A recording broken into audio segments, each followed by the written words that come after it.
Dr. S. B. Ota, former Joint DG ASI, I would like to invite him now to give his presentation. In fact, one of the topics has been assigned to me, but I'm not going to speak on that. That's because, anyway, I have never worked in Odisha, very little bit, long back. But I keep on coming to Odisha. I have seen how the archaeological studies has undergone a change in the last 30, 40 years. When I look back, because I have already worked for 30 years in Archaeological Survey of India, I have traveled a lot all over the country. When I compare the state of affairs here in Odisha with other state archaeology or how they are doing, I feel sorry. And I'll be very, very critical whatever I say, because within our home, we'll have to introspect ourselves where we have gone wrong and the way ahead. Anyway, we have got some strength, we have got some weakness. We'll have to identify both these things when we visualize for the future. Now, when I talk about the strength, there is only one strength. We have got tremendous resources. If I compare the archaeological sites, it's not 3,000, it's not 4,000, it's not 5,000, it goes beyond 5,000, which has been recorded. I am involved now in one of the projects in Odisha where TSP area is being completely documented. There are tremendous number of archaeological works have been done by the students studying outside Odisha, but working on Odisha. Somehow, I mean, they are placed in different places, but lot of work is done. And if proper investigation is done, probably this will be one of the richest state so far the archaeological heritage, not only the monuments, sites, right from Asulian down to up to the medieval sites. Now very fast I'll go and I'll talk about few points. I visualize there are two things in archaeological activities. One is archaeological research. That's the basic thing. That's two, how we conserve and manage our heritage. We cannot separate both these things. The same the state archaeology does, same ASI also does. Somehow we feel that in Odisha, both the things somewhere it has gone wrong. How? For example, I am taking the example of, because we have never projected ourselves. That's one of the major factors. Odisha archaeology has never been projected except the people working outside. And today is the day, I mean, we have to project whatever best research we do, we'll have to project ourselves in national and international forums. That has never been done. Now, when I come to these conservation and heritage management, I do compare, I'm not criticizing. Someone told, probably Professor Mishra, K.K. Mishra was telling, there is a big difference. Archaeological Survey of India does the conservation and manages. There is lacuna, no doubt. But at the same time, when you get into any of the state protected monuments, somehow there is a lacuna. Because we are not having a good comprehensive conservation and management plan at place. It's a high time that each of the monuments will have to have a very good, there are people to prepare those documents. Never ever do haphazardly. A comprehensive management plan has to be prepared for each and every monument or the sites that has been protected by the state. And that document needs to be followed for coming 5 years, 10 years, so there is a smooth running of that. Then secondly, there is a scarcity of personals, those who expertise in conservation and management in the state. In this context, I'll tell you, you go abroad anywhere in the world, they have got a full-fledged department called conservation and management, heritage management. Do you know, in India, We do not have a single department like this, except partially it is studied in the Indraprastha Institute at New Delhi. Why we do not have a course on conservation and management? Because we do not, we get into the survey, or likewise the state employees, they get into the archaeology department, then we start learning about the management and conservation. That needs to be. Why not Odisha takes a lead in opening up a department called Department of Conservation, Heritage Conservation and Management? In same, we have got the universities like cultural universities and all that. That can be done. And secondly, the capacity building. It may take some time to train the people. We have certain personnels. Capacity building needs to be done. Let it be any department. But somehow we are lagging behind. That capacity building process is not there at all. We do hold some conferences and all that, but how many capacity building programs there are? Today I can tell you there are many people, including me, from Odisha. They have not worked in Odisha a little bit, but they are all working outside. We are ready to help that, particularly so far the capacity building program is concerned. Absolutely no problem. That needs to be done. Then coming to the research, who are the people engaged in the research? Most of the people, they are sitting outside Odisha. Why there is no good research coming out from any of the organizations? Where is lacking? And in this context, I'll tell certain things. We are talking in the morning about the collaboration between the departments. I personally find, how many do you know? Here we have got the Archaeological Survey of India, full-fledged offices. There are 4 offices of ASI. We have got the State Archaeology and this Marine Archaeology. We have got the Culture University. We have got the Ravensa College, those are doing little bit archaeology. We have got the Utkal University and Sambalpur University. What coordination we have? Absolutely no. I do not see any coordination between these organizations. And so far the lab is concerned, I must tell you, all of us who are working, it's not that our organizations are having good labs, but we get everything done. That's because, very simple way, now the country is in such a place. Today, we have got one of the finest lab for everything. Everything is, most of the things are done free of cost. Do you know the carbon 14 dating? Now I have introduced 2-3 people from Odisha. They are doing it. Like Garnaik is there. Everything is free. And one of the finest accelerator in the world we are having here at Delhi. That's called IUAC, Inter-University Accelerator Center. Anyone under the sky, any number of samples you are having, this is a purely 100% free, and they have got a very good credibility in the international world. You can do what not. You can do isotopic study, you can do cosmogenic dating, which she was showing. That time it was not there, she got it done, Santi got it done from France, CNRS. Now we are having all sorts of dating methods, including beautiful SEM. Everything is free. Particularly the doors are opened for university. No need to pay anything. They will be giving free training to the students. They will be processing the sample and no limitations for the samples. Such a lab.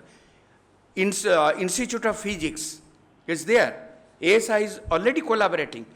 Absolutely. We have got BSIP. They have got the beautiful scientists for the TL dating. You name any analysis, I will tell you right now which lab is doing. No need to give a single pie. You make them as one of your collaborators, they will do it. And publication will come jointly. So that facilities are there. Our people here are not knowing what is available where. It's not that I will have everything under one roof. Never. You go around the country, get the things done. Everything can be done today in our country. So that needs to be explored, and our people in Odisha, whether it's a university or in the state archaeology, must know how these things are coming out. We are all doing that. Then we do not have a good library, because I have got a small project which I am working at the moment in Odisha.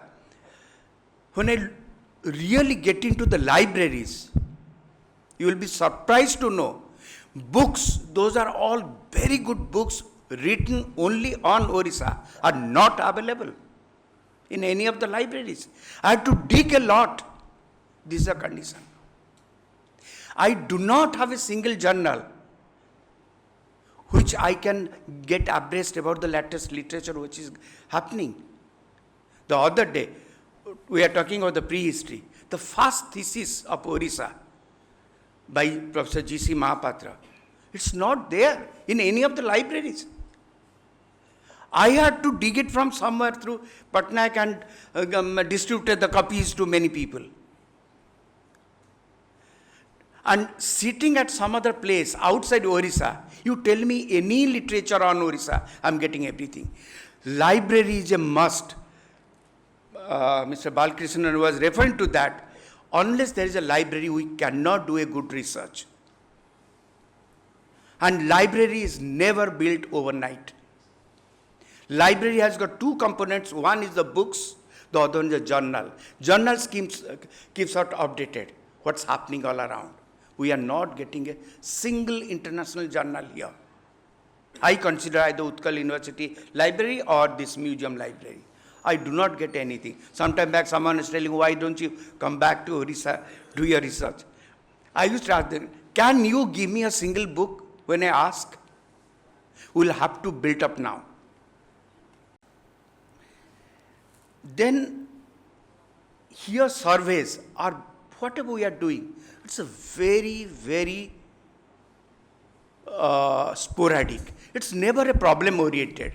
Whether it's a state archaeology, ASI is not doing nowadays. In universities, we'll have to involve ourselves to one area, go for a problem. Problem-oriented survey, every archaeologist should know about it. Now, I'll tell you one thing. The first thing is required, what we are having in Odisha. As I told you, it will run in thousands of sites and monuments. I was involved, in fact, in National Mission on Monuments. I had the beginning. I was the first director there. Somehow it has come to standstill. And part of that, now presently in Odisha I am working, we are just compiling the archaeological sites and monuments of TSP area, tribal sub-plan area. It will be over within it, and we are preparing some sort of atlas for that. Now these things, I find, needs to be investigated quickly. There are different ways. I can tell you within 2-3 sentences how I envisaged, and that never happened in ASI Archaeological Survey, that can really be implemented here. Now, for example, I gave a suggestion that we should have what you call a panchayat level heritage register. It's within the government of Odisha's power. They can, because we know what are the remains within a panchayat. Panchayat has got 4 to 5 villages. Whatever remains are there, that will be listed. It will be sent to them by the collector like an official document, and there is a secretary in every panchayat. That person will be held responsible to give a return in every month to the collectorate. Okay, these are the listed heritage in that area. Now, how to document it? We developed a very simple format just to trace the archaeological heritage sites in that area or monuments, distributed through collectors, distributed among all the school teachers of the state. They'll fill it up because they know whatever they are in that village. That comes within a period of 1 or 2 months to the collectorate. Completely computerize it. So from, say, I do not know how many villages in Odisha, it will bring it down to 30-40% where the remains are there. But those are not the authentic record because they cannot really interpret. Then we can have some sort of a village to village survey, giving those documents our professionals will be getting into the villages and making a recording of those sites. That can really be done within a period of 1 year time. So that needs to be done. So once that is done, we know what are the remains need to be protected, because everything cannot be protected by the government. Certain things we can really give a preference on the basis of that. We can identify what are the sites need to be preserved, what are the sites needs to be excavated or studied. Now, sometimes we feel, we had a discussion about the archives built up. That's another problem. We have got lot of these documents, old documents pertaining to Odisha, photographs and everything. It can easily be done. We can preserve. We have got the NIC office here. Let any state archaeology, that's what we have done in National Mission. They can go for a leased line, and the server remains with the NIC. Your headache is not there for the updating of it. You take the lease line, upload all the archival data. As you know that NIC has got the two. They keep the record in the main server there at Delhi, and the copy of that goes to Hyderabad. So your data will never be lost. You can have the access. The final data, document, photographs, records, you can put it in the server. People can have the access to that. And do you know, when we get for the old documents from the British Library or India House, we'll have to pay 10 pounds, 15 pounds for each of the photographs. Why not? We have got a beautiful records. The same state archaeology can develop a beautiful website, and it can be marketed, the documents. There is nothing wrong in that. Then there are certain subjects like numismatics, epigraphy. It's fast disappearing. Odisha is so rich. How many are there in Odisha today who can really decipher the epigraphy? Probably 1 or 2 or 3, not more than that. Why these things are, we have got the educational institutes. We can initiate a small course on that. Let it be a diploma course of 6 months. Culture University is there. 6-month diploma course on epigraphy. Otherwise, the moment the 2, 3, which those are flickering, the moment they are gone, it's over.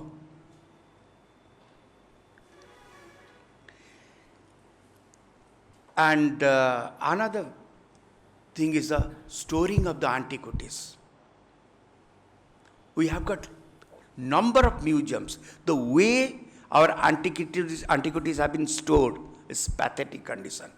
Someone has to get into the state museum or any of the museum storehouses, not the things which have been displayed. Can't we spend some part of our funds just to preserve it? This is the condition not in Odisha, all over the country.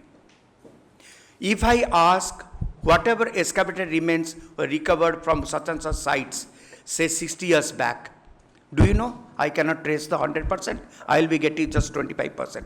Every one of those who have worked in archaeology, they know what is the condition of the antiquities. I am not concerned about the other areas. Why not we initiate this thing?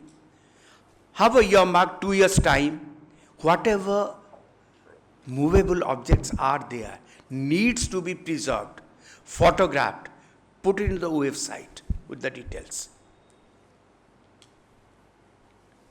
We do not have good publications. There are many state archaeology where the publications are national, known in our country. Why not that in Odisha? Because that is how we'll have to project. I can name a couple of states whose journals are coming regularly.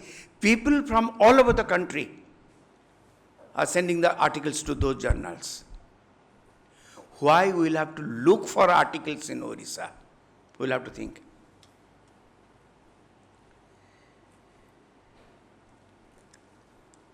Now it's side by side along with the conservation and management.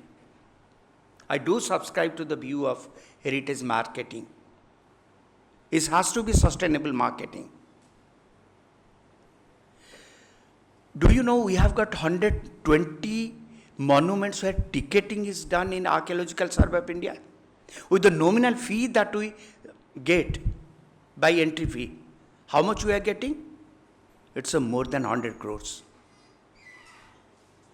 There are beautiful book, all of you should read. It was published by two economists way back 30 years back. Archaeological potential and employment opportunities in Archaeological Survey of India. They presumed, beautifully calculated, even ASI can become independent without taking a single pipe from the government of India, can become independent, can also support many other departments in the government. They said the cultural potential, these archaeological material has got tremendous potential. If we really regulate it, this state will have a very good earning. And we can really put it back the same income for our research and conservation. That needs to be thought. It is possible. Has to be a, what do you call, political motivation should be there, then only it can be done.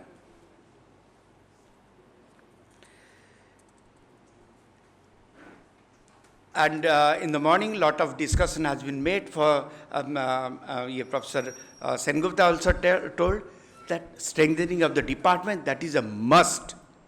And besides, we'll have to see certain courses need to be studied in the cultural university. I had a high hope for the cultural university when it was opened. Of course, I was not here. I thought that this university will open up very good courses on archaeological science, 2 years degree course, or a conservation and management course, 2 years course in cultural university. These are the things we can really attract the people from all over the country. So my point is, besides our strengthening our staff and everything, restructuring, we'll have to find out some ways and means where we will be taking some sort of a leading role in the country. Here is a state where these are the things we have. You can come and learn, or you can tap the document. Lot of sculptures, nothing has been documented, can be documented and put in the website, can be marketed. So archaeological remains has got a tremendous value, needs to be properly channelized. Thank you.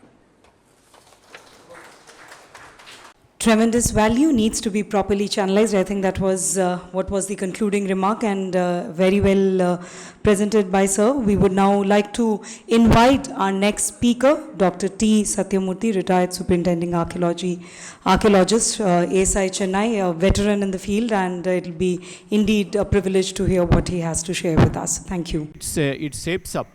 It's all depending on how the people take it up further. When the Culture University, Utkal University of Culture, when it was formulated, the idea was discussed. I happen to be one of the those people who actually tried to create that particular university. First time in India. Then we self-congratulated ourselves. Then after so many years, when I came back from Delhi, that I found that, as you pointed out, that it would have been right thing to do archaeology, numismatics, and anything connected to the heritage and subject. But that university ended up affiliating. It should never be an affiliating university. It should have been a unitary university minding its business only with the culture and heritage. It was not the business of the culture university given affiliation on the tailoring course, on the catwalking, and then on design course and tourism. It's none of their business. They did it. And then you would be, think it's so pathetic that Utkal University of Culture does not have a Odia department. Will you believe it? So then we brought, in fact, why I am telling that there is no point in self-congratulating. There are certain institutions. The building does not make an institution. We have a huge building for that particular university. But we don't have an Odia department. Now we are going to start a Odia university. And then it should never be an affiliating university. And some 400 and odd colleges, good for nothing colleges have been affiliated. These are the things, the lessons which we ourselves have to learn. And then even when we for the in the Mayurbhanj, we started the university, the North Odisha University. There was a fight for whether to have the university in Balasore or Baripada. It was almost like Indo-Pakistan type. So finally, we decided to have two universities in both the places. The same day it was inaugurated. 2 years back, we found that even in that Oriya University, to learn the language, Oriya language and the Santali, then it is a self-finance course. All other courses are the free course. So just only last year, we announced that any education in Oriya language will be free. But there is no finance loss because nobody is actually studying also. So, so these are the lessons. Actually, I really welcome that you made a critical point. We will certainly make use of your expertise. And this is one of the reasons that we want to bring the human resources and leadership people who can guide the archaeology in the state. Thank you very much. I want to. What I fully agree with you. And one thing we can propose, at least from my side, like me, there are half a dozen archaeologists from Odisha. They are already working outside. All of which are ready, and our friends from other places, they are all ready. If just give us a call, what can be done? We'll be there. And all others who organize this one-day workshop, because for me it is not only participating in this, also for meeting old friends who are all with me 2000 to 2003 when I was here. I go back to those 15, 18 years old, younger. I feel there is Rath and all. We work together. I think they were talking about coordination. In Odisha is the state where I found there was no difference. Of course, Professor Bhasha is here. All we work together. I think I never thought we were different departments. There was such a kind of coordination. Of course, led by you. You were at that time culture secretary and also tourism secretary, so that was an advantage. But anyway, coming to my point, which I was something I have to say since out of my experience here. 2000, I was posted from Kerala to here, directly to Odisha, because nobody wanted to come to Odisha at that time. Not only other problems, there was some other problem also. That is, so nobody wanted to come, so I was made scapegoat, more or less I came here. But I found suddenly, that is coming from Kerala, found that is so much of resource here, that is archaeological resource, that is a natural resource, water resource, everything was here, that is which you cannot find any other state. Especially archaeology, we find that is prehistoric, you leave it, that is we have got all monuments of Buddhists, Jains and Brahminical, all types of monuments, beautiful temples were there. And also that is all types of people were here, all type of culture was there, separate dance, everything was there. But in Kerala, we were not having any of these things. We don't have any natural resource, not that much of natural resource. We don't have such ancient Buddhist monuments. We never had any Jain monuments. We never had very old Brahminical monuments also. And added to that, so much of conservatism, they don't allow the other people to enter their temples. In spite of that, Kerala was number one in tourism, because it somehow marketed it. That is, whatever was available there as a culture or heritage, they could successfully market it and make it number one. Of course, generally archaeologists feel tourism is our enemy, more or less. That was the feeling, it was there originally. After seeing this, how it did succeeded in Kerala, so when I came here, I was very much disappointed. Here everything was there, but tourism was, of course, it improved later, but I am telling that is one of the reasons. Because how to, that is, bridge the gap in between these two, that is our still a challenge. Kerala should get number one priority, because all these things are available here. That is the thing we have to discuss in future. But anyway, coming to this today's topic of this brainstorming these things, I just want to tell you only one thing, two things. One for future planning, since they wanted to do some planning. So I want to give one for archaeology and one for this maritime Southeast Asian studies for the institute. Because the theory of mourning also Balakrishnan insisted how the pottery is very important, that is for archaeology. Of course, when we joined the Archaeological Survey of India, we were taught only by Thapar, that is alphabets of archaeology is only pottery. Whatever the modern methodology comes, whatever the modern dating comes, but it is for the archaeologists to go and work in the field. That is, pottery gives a very wide, even in the case where you don't get these materials, only the pottery is the index and it is also the alphabets of archaeology, so it is very important. So first I will tell you about the rouletted ware, that is the modern theory with the Germans. Some Germans worked and came with a new assignment. And second is about this Odishan architectures compared with other Southeast Asia. Of course, as far as this rouletted ware is concerned, that is, it is, of course, you're all archaeologists, you know about the rouletted ware. It was only Mortimer Wheeler who first, that is, dated the South Indian sites of this rouletted ware, which he found in Archaeological, that is found. Of course, he thought all the places where this particular pottery is found is maybe Roman contact may be there. That was his theory. But anyway, with rouletted ware in Bilmahari and some other sites, he found this Andhra ware, which is also known as lustrous red ware, painted lustrous red ware. That he dated as equivalent to that. And first century BC to first century AD, and he dated almost all the sites that is in peninsular India out of that only. Of course, it helped the South Indian archaeology very much. But anyway, results of the excavations Archaeologists' Coromandel coast of southern India appeared 70 years ago. Of course, it was now 70 years over. The site becomes one of the most renowned sites of the early historical period in India due to surprising discovery of Aratan ware also. This is Aratan ware, which was very important pottery at that particular time. And he compared it and he gave the chronology of the South Indian archaeology. Then he transferred this rouletted ware to North Indian also.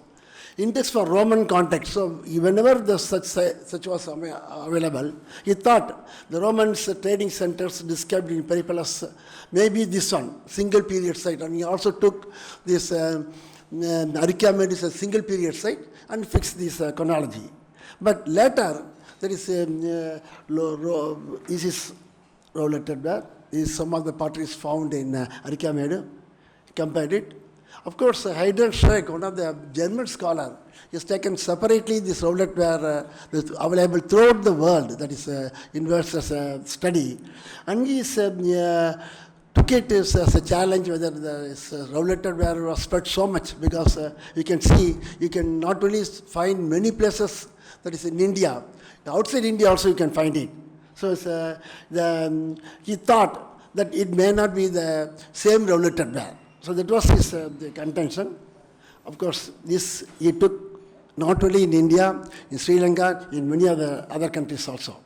Of course, Germans are very good in study of potteries, in remaking and making potteries also. Even for Archaeological potteries, Odishan pottery, that is the scholars studied, and they brought to the conclusion that the types which were found in Archaeology, that is in Odishan, was spread about up to this Deccan. That was published by one Elizabeth, that is in one of the books which she published. Beautifully she has shown how this Odishan pottery has spread up to this. But now, this is the distribution of this, in total distribution of this rouletted ware. Of course, so many sites. In Odisha, we find 2 or 3 places. I'll come to it later. Of course, now there were archaeologists like S.P. Dev and of course J.P. Joshi, even in the lectures, he used to tell us, teach us, that you don't take this rouletted ware as one of the standard pottery. It may not be the original pottery. He used to teach us when we were in the Institute of Archaeology. And early in 1964 itself, that is Subramaniam pointed out that is, it may not be the same rouletted ware everywhere. Of course, he doubted its authenticity and said it may be indigenous protectors. The dating of such sites due to the presence of rouletted ware was questioned. Of course, at Mahastana in Bangladesh, Mahastana is in Sri Lanka, and in Mahastana, Bangladesh, An independent protection center of NBP. Of course, it was recognized Mastana as the NBP way independently they produced in that particular site. There also this particular roulated ware was found.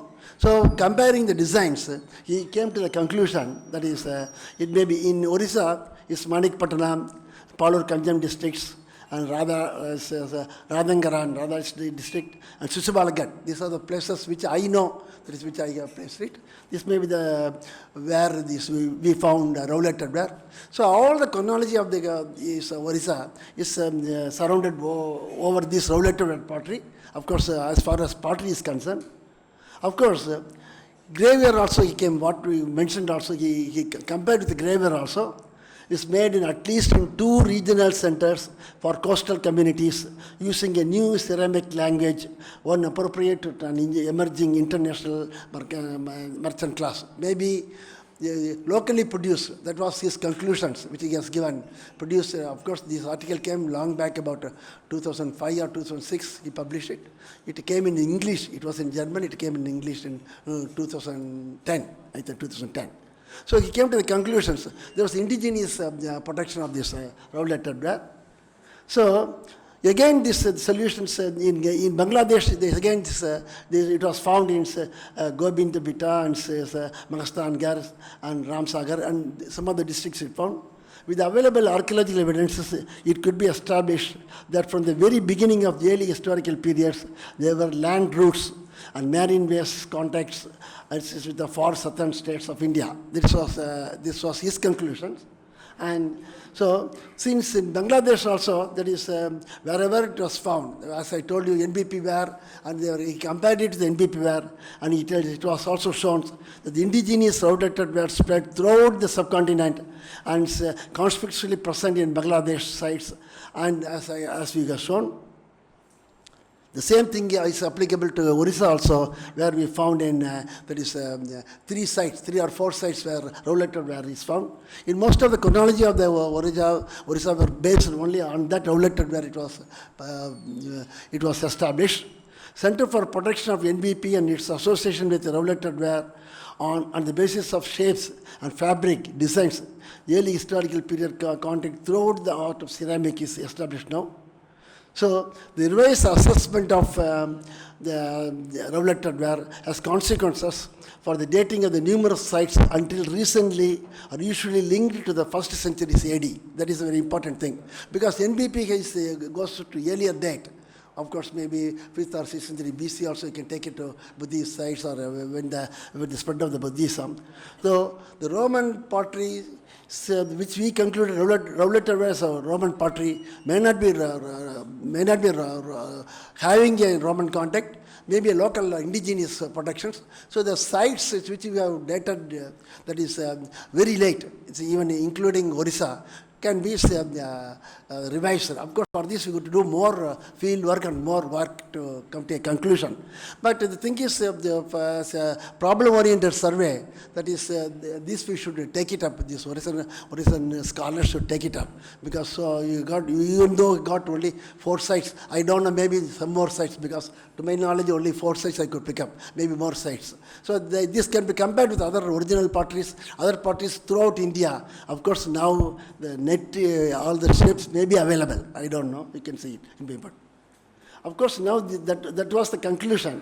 But now, that is coming to this precisely for dating the monuments, the sites with roulated ware. That is, if the roulated ware is found, we just generally say it is only 1st century BC or 1st century AD. That can be avoided for us, for future guidance for you. Now, coming to second part, sorry. This is the full, not only in India, you can find even there is a southeastern countries also you can find this spread throughout. Sorry, this side. Sorry, how to go? This now I'll come to second point, which I told you. That is about the contact between these Southeast Asian countries and also this Odisha.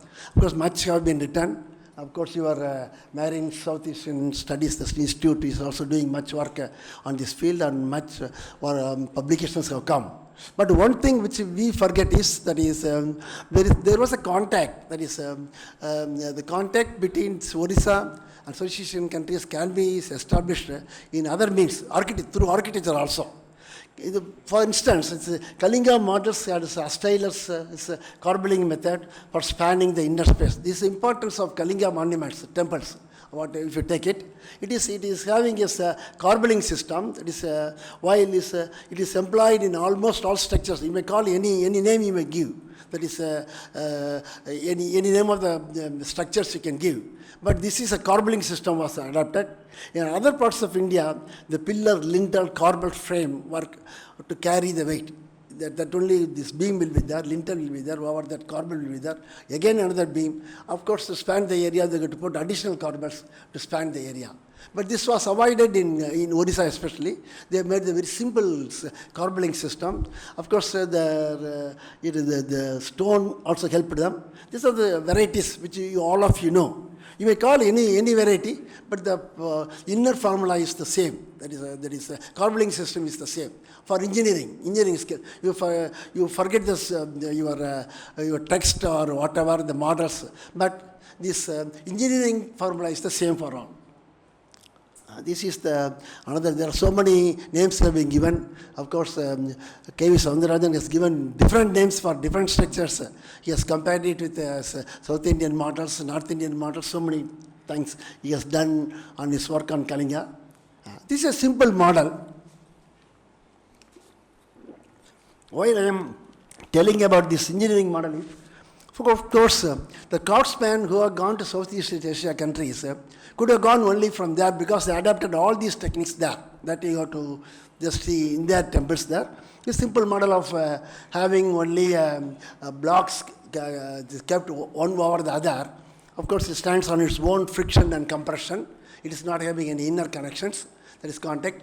Of course, in later temples of Odisha, they used these dowels, iron dowels. Due to that only many of the temples are having problem. But this is a simple formula, but inside they corbelled it. Because this is another problem. This is another simple way of making it to friction. You can see, of course, in South Indian temples or parts of the other temples of this Deccan also, there will be two blocks, one inner block and outer block. It will be connected by this inner masonry wall. It started late Pallava temple. Cholas made it a permanent structure, and all others followed. Even earlier Chalukyans avoided it, but they also followed. Later Chalukyans followed that. That was a system followed only in other temples. But here you don't have it. You can see here one of the sections which was blocked. Only the blocks kept it and brought it to the level. This is the corbels, they could keep inside corbel. For that, is whatever the inside they want, they have to project it outside. This simple engineering technology, this engineering knowledge, of course, this also you can see the small structure. This is the corbel, how it worked. This corbel went there. There also, you can see this in the Cambodian temples. Of course, this is the thing I want to show you. It's only a single block temples. It is not having a double block. Of course, even single block temples. It is not having inner core. Since single block will not have inner core. So advantage of this architecture is there, even if there is leakage, water will go and come out. It will not be retained inside where the trees will go. If the trees want to go, they have to come out only. It's up from. Of course, it is. This you can see the same technique they adapted. Inner you can see the corbelling system. That is, outer these blocks have been kept, that is, to stand on its own weight, own friction. This is a technology which they also followed. Whatever may be the temple. Of course, these galleries have been developed outside the main structure. Inside is only the corbelling system. It made it very easy for them to just make it. You see, this is the system which we adapt in a bigger way or smaller way, without a pillar, without a corbel, just what you call it, beam. These things have been done. This is done wonderfully, that is in Cambodia. Of course, engineeringly, if you compare it, that is the engineering craftsmen should have gone only, that is from where, or their idea have been taken there, anything, something. This can, of course, how the trees have grown over the monuments, because it is a single core, there is no inner core, only single block, so the roots have to come only outside, they cannot penetrate inside because there is no space there. This is the same technique. Of course, one more thing which they also, which the Odisha developed and gave to the world is your Torana. So this Torana, you can see, is invariably they made it in almost all the temples, if not separately. It's part of the temple. It's wonderfully they have made these Toranas. You can see, the temples here. See, it's how they have made it. More than that, whatever is popular in Orient monuments and mythology will be popular there also. We have got the story of Sisubal, and there is Jarachandra, all is Kamsa. All the enemies of Krishna's were also taken there and depicted there in one way or other. With beautiful depictions that is in Cambodia, I can see. So the theme also that is which was more popular in Orissa was taken there. You can see this Jarachandra. You cannot see such a kind of a very marvelous figure where Jarachandra, of course you may be knowing the story, how it was torn by Bhima into two pieces and so thrown away. The story, the mythological story is very interesting. That is, of course, again, we find the story of.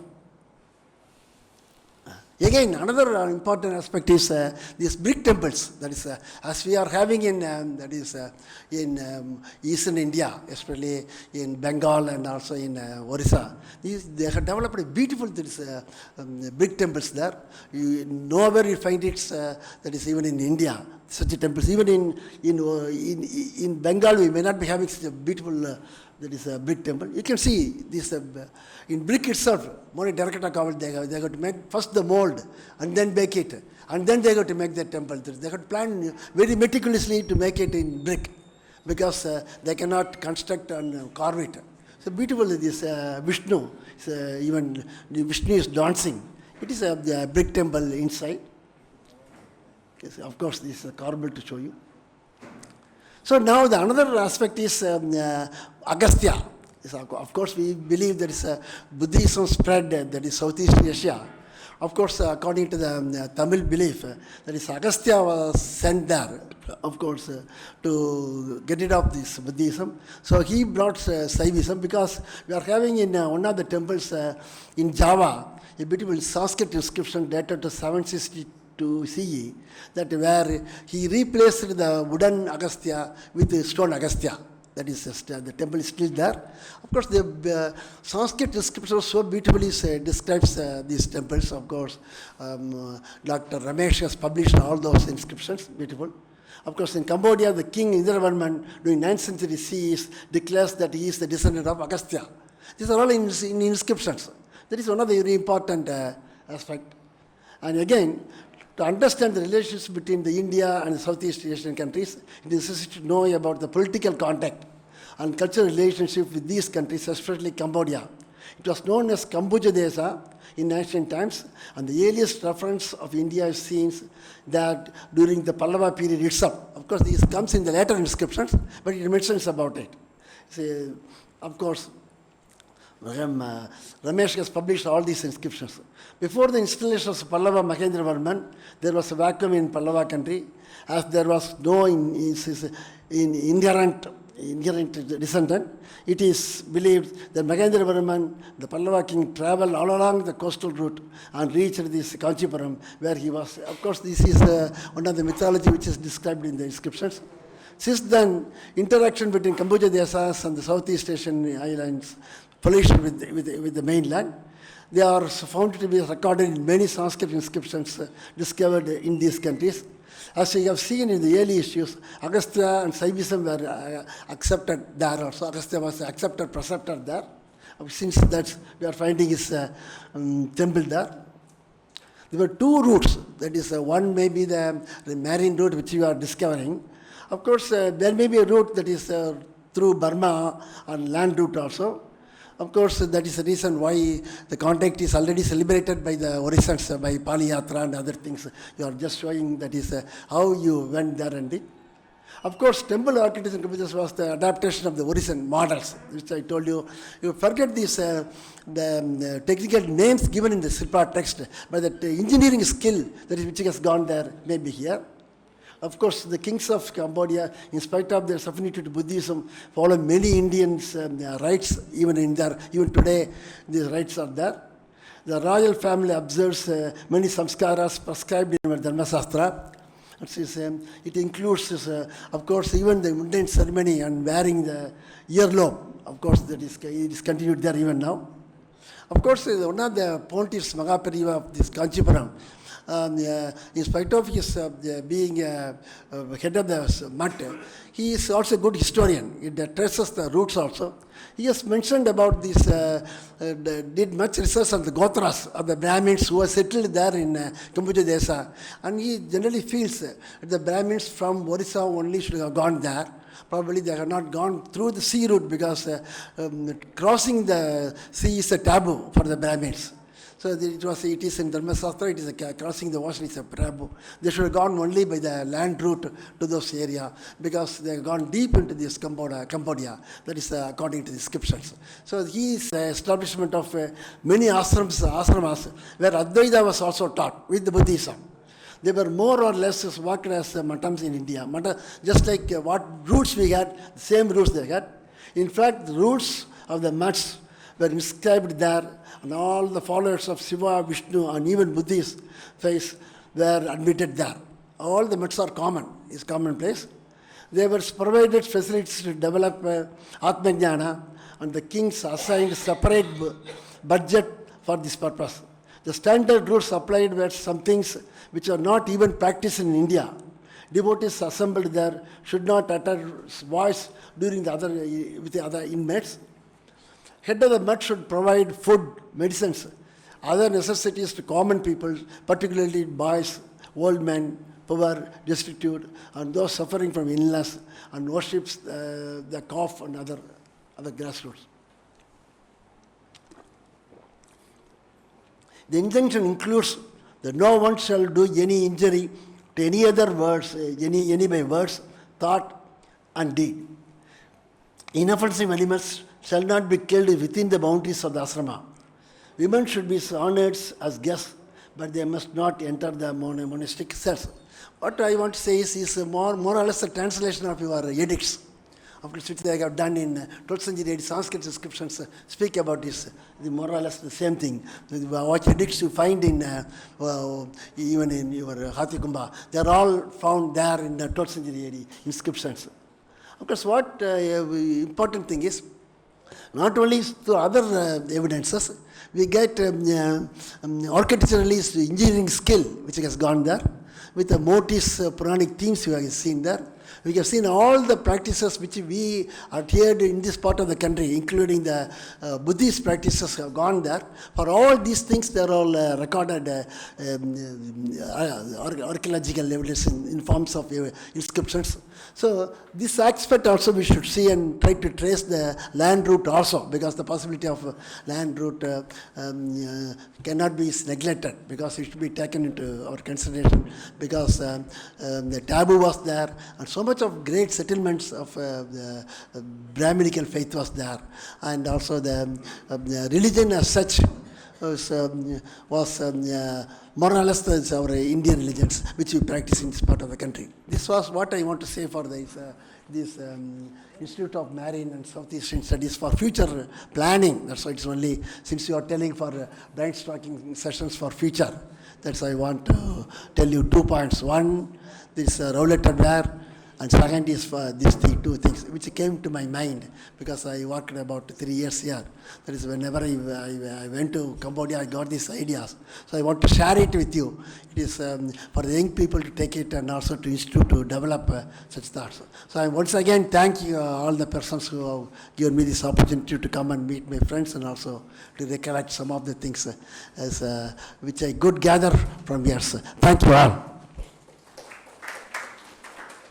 Yes, so I'll now be inviting Dr. Sila Tripati, our next speaker. And guest has been a maritime archaeologist, has undertaken extensive research in the field of maritime archaeology, and some of his important Projects include underwater explorations of Goa, Lakshadweep, Dwarka, Somnath, and many other sites all along the Indian coast. Would take this pleasure to invite him for his presentation. Thiru R. Balakrishnan ji and the organizers for inviting me to present our work. So far we have done in Indian coast as well as in Odisha. My presentation is divided into three parts. One, what we have done in India, which I will show you briefly. And second part is related to Odisha, and third part is the issues related to the brainstorming and collaboration.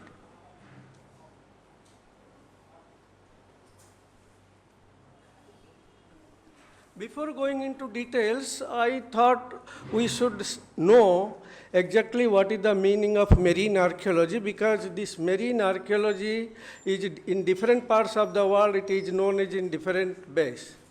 In India, we call, Dr. Rao when he started, he used the word marine archaeology, but most appropriately, if you use the maritime archaeology, that will be more appropriate because it confines all the aspects of maritime trade, including shipwrecks as well as trade routes, cartography study and everything. When we talk about underwater archaeology, it only confines to underwater. It never comes to the land. Terrestrial archaeology is not included, but in other parts of the world, particularly in USA, they use the word nautical archaeology because extensively they work on the shipwrecks. And see, if we will see the objectives and methodology of archaeology, methodology is different because we work in underwater. So the diving gear, the topography, the current system, the wind pattern, everything is included. So the methodology is different. But if we will see the objective, it is that reconstruction of maritime history, cultural context from one country to another country to understand from marine archaeological studies. And we can infer the shoreline changes based on the coastal archaeology or underwater archaeological findings, as well as that we can disseminate the knowledge gained from the study to the students and general common man.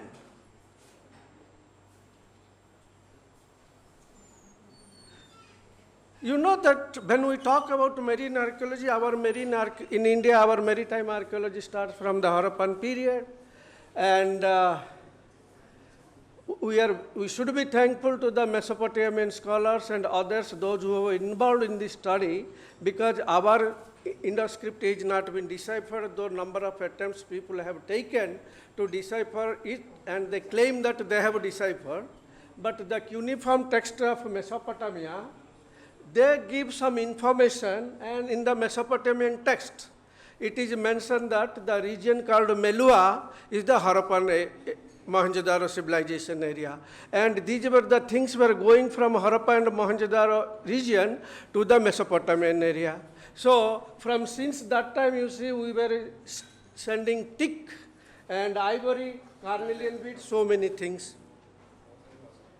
Coming to the maritime activities of India, so there were a number of ports all along the east and west coast of India. And according to our record, we have drawn a conclusion that there are more or less 210 to 215 ports in different periods of history. And that also has been noted that after decline of one port, another port has come. Okay? And the decline could be due to some one or other region. Similarly, the shipwrecks, 205 shipwrecks, we have got the information from fishermen and hydrographic maps, as well as the shipwreck data from other published sources. And wherever we have given the star mark, those shipwrecks we have explored. And in land archaeology, like the teachers, in land archaeology, we take the help of the local people, local scholars. For maritime archaeology, the information from the fishermen is 100% usable and useful, and we take their help. Because of that, we were able to locate shipwrecks in Pumpuhar, we were able to locate shipwrecks in Goa, and particularly if we will say the fishermen are the real maritime archaeologists, not only in India, all over the world, starting from Mediterranean or Australian or USA or your Red Sea coast or Australia, wherever you take. They are the people, they have informed the findings from the shipwrecks. And slowly the people that are involved in that studies, they have taken the fishermen's help, and that now all over the world, whatever information we have on the maritime, that is the beginning from the fishermen's information. And in India, we have worked at these sites, both onshore and offshore, and including Odisha and Andhra coast. Our maritime archaeological studies in India started from Dwarka, and this is the Samudra Narayana temple, and this is Dwarka, this temple. This is Gomati Ghat, and these are the underwater structures, mostly stone blocks, dressed stone blocks, okay, and stone anchors. And during low tide, I joined marine archaeology in 1987-88. Since then, Dr. Rao was there, me, one of my colleagues, Gaur. So we both were the trained archaeologists those days. Then we had several questions to Dr. Rao about the findings of Dwarka. He used to tell us, see, तुम लोग नीचे जाओ, पानी में diving करो, पत्थर को, so many things he used to tell. We used to do, see, we start our diving around 8 o'clock in the morning, and we used to close at 5 o'clock. And the fair season in India is October to March. And in Gujarat coast, if there will be little bit snowfall in northern India, the water temperature also falls. So very, very cold water, particularly sometimes in Dwarka. So during low tide, we noticed, I mean, we cannot draw a conclusion that during protohistoric period, our technology was so much that people were able to construct these kind of, structures in the in the near shore zone. Okay, and when we saw these things, these are nothing but like these kind of structures. Okay, belonging to, see, these are some kind of a bridge or a jetty or a wharf, something, okay, circular things, okay. And suppose due to one or other reason, if you will remove or if you will remove this superstructure, the foundations are like this, okay, pile foundation, and and the topmost structure is nothing but the stone blocks. See, these are the stone blocks. And these are those circular things. And it comes from the slide what I showed it to you here. So this comes from this part up to 7 to 8 meters. Okay? And further research, we came to know that the Baroda MS University, those people, they had constructed a jetty-like thing, because during MS University, okay, that builder of that university, they had built a jetty-like thing in Gaikwads. They had built a jetty-like thing in Dwarka along the Gomati river to tie the boats. So these are the findings. And if we will see the conclusions, so far we have not found a single, habitational remains in Dwarka. Not even a single piece of pottery, okay, and no protohistoric remains, and no doubt we have found stone anchors. And based on these findings, we have drawn the conclusion that Dwarka was a port during early historical and medieval periods. But Dr. Rao's theory, he has, okay, no, the thing is this, we are very much, obliged to Dr. Rao, because he is the man, after his retirement, he set up this organization. Now, Maritime Archaeology of India, our center, has a very good reputation and very good recognition all over the world. Okay, so we are really thankful to Dr. Rao for this one. And another thing, we should not, tell Dr. Rao didn't make a mistake, because during those days, maritime archaeology all over the world, it started 1960s, 1950s. Dr. Rao started 1980s, okay?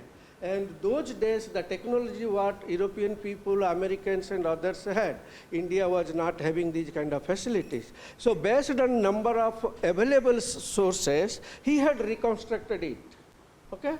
And then he thought that, okay, once he has made a theory of Mahabharata, Krishna, prehistoric narrative things, so he kept to his words, but in our subsequent publications, of our institute, we have corrected it, and now it is accepted that Dwarka is no way connected with protohistoric period. Coming to Bet Dwarka again, Bet Dwarka, see, another thing, if we will correlate Mahabharata and all those things, because if we will take the Mahabharata sites of northern India, either Hastinapur, okay, or Kurukshetra, or any site, the earliest evidence is late Harappa. Okay. And here in Bet Dwarka, we are having the late Harappan evidence. And there is another site called MS University, Nageshwar. It is the only site where we have got underwater evidence which show the maritime contact between India and Mediterranean world. These are the amphora findings. We got it from underwater. How much distance from 35 kilometers. From Dwarka to Bet Dwarka, on land is 30 kilometers. That is the Okha port. From Okha you have to go to by boat. And in between that boat line, we had carried out explorations, we found these things. And see, here in Bet Dwarka, this is the site, early historical period pottery. During high tide, the site submerges. Yes, and these are the Harappan site seals. Okay, it has been found in Bet Dwarka. And these are the pottery perforated jar and all those things.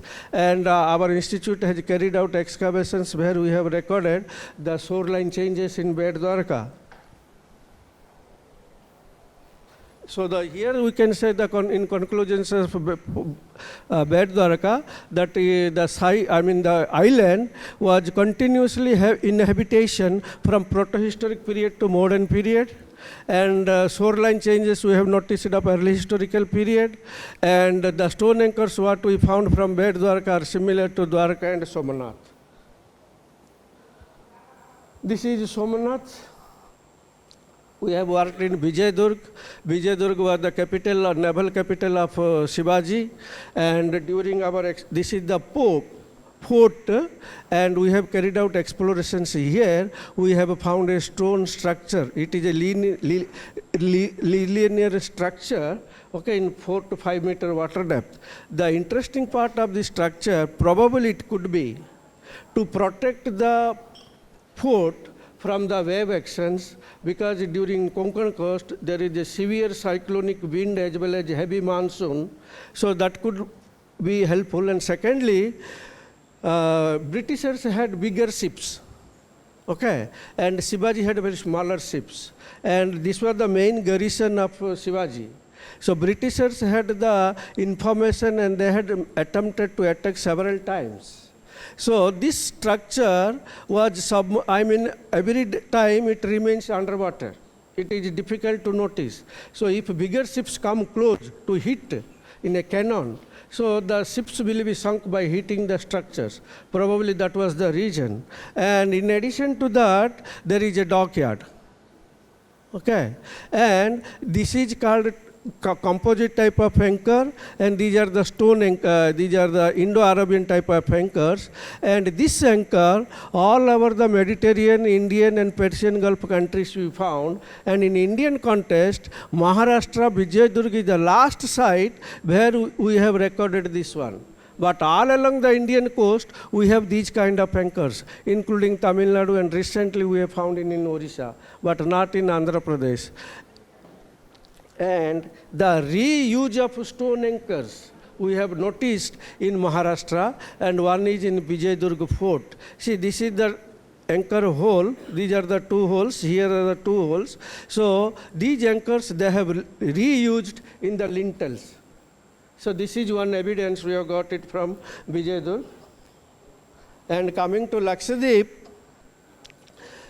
Buddhism has played a major role in maritime activities, particularly in spreading the maritime trade as well as Buddhism. So, in addition to our Kerala coast, we are having the evidences of Buddhism in Minicoy and other Androth island of Lakshadweep, and recently in that one, what is that? Maldives.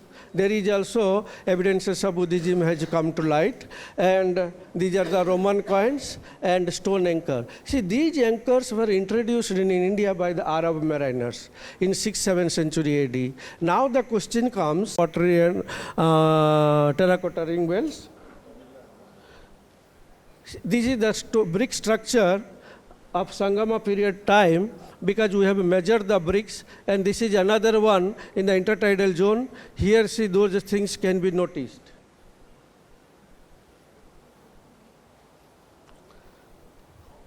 The same again from the Pumpuhar, we have found terracotta ring bells and pottery, as well as your black and red bird swords with Brahmi maw.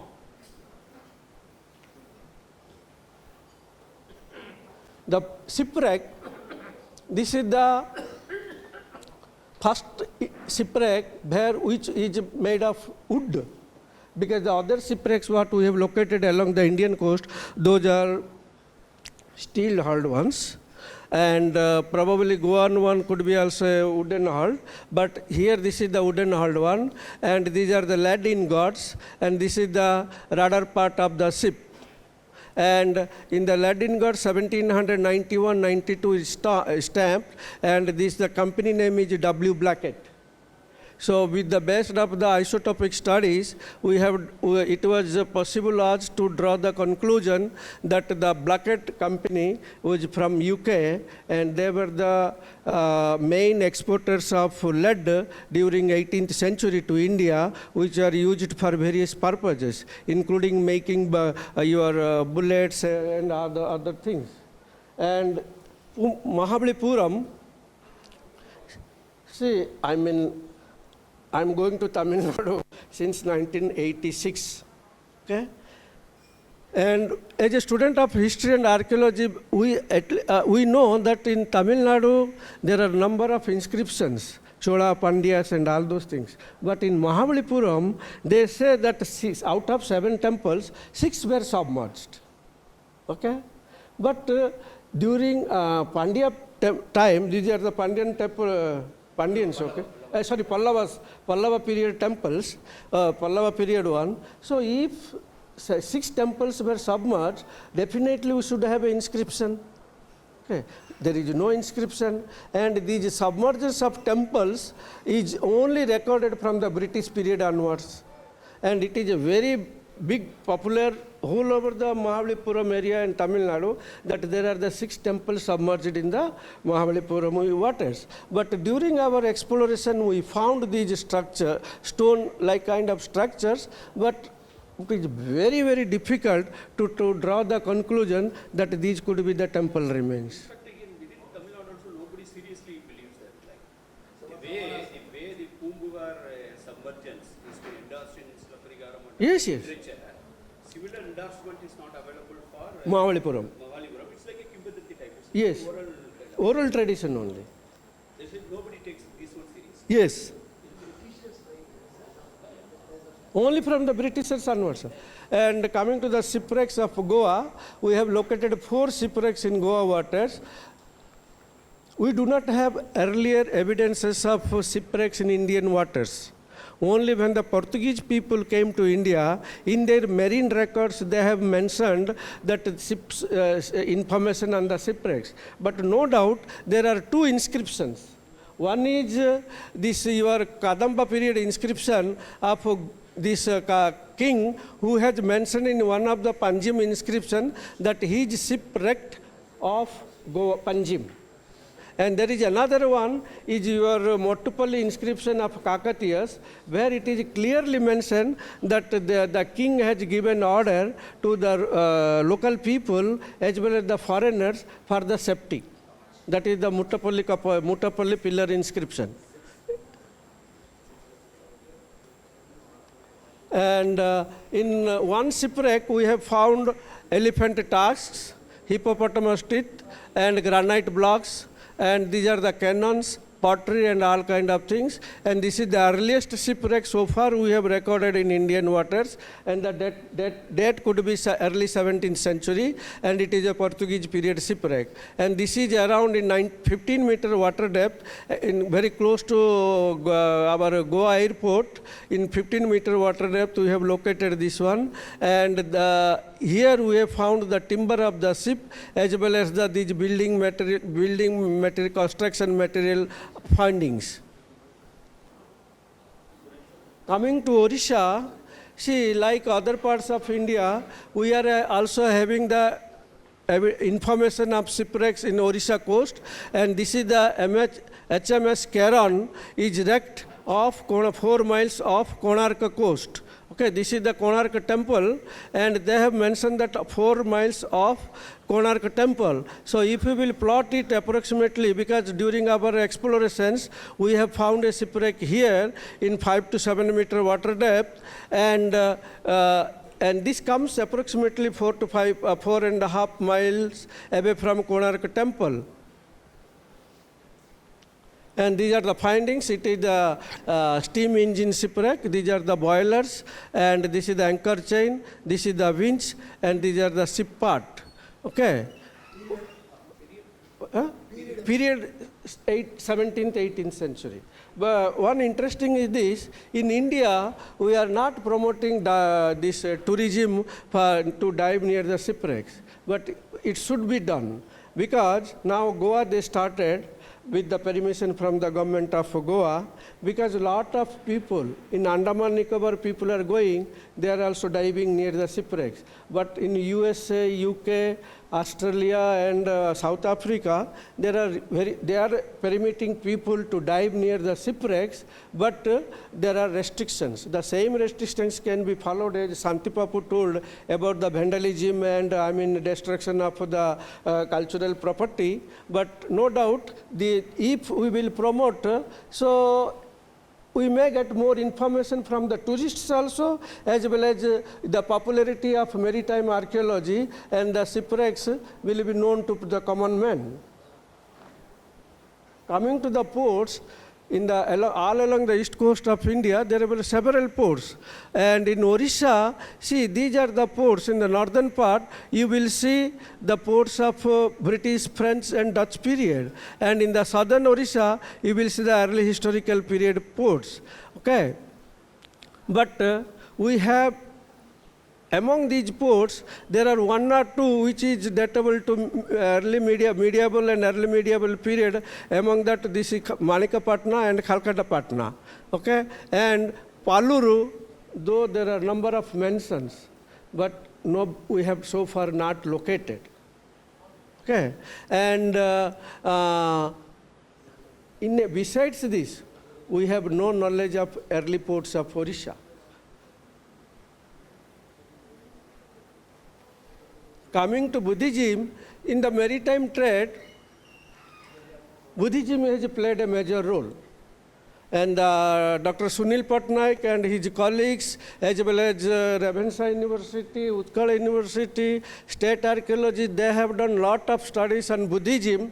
But wherever you will see Buddhist remains, you will find a port. Not only along the Odisha coast, even Andhra coast and Tamil Nadu coast also. Okay. So it is sure that in the early historical period, the Buddhists were much more, they were the main traders. No doubt that other people were not going along with them, but according to the Jaina traditions, they were not crossing the sea. So that means the Hindu people, okay, and the Buddhist people were undertaking this maritime trade. The issues are, see, Periplos, he has mentioned about the Dosaruni. And they are talking about the Dosaruni could be that port and from where the ivory was going. And there again it comes to your Sambalpur region. And Ptolemy, he has mentioned few sites which is so far we have not able to locate them, but few sites has been located. There is another important site called Chalitalo.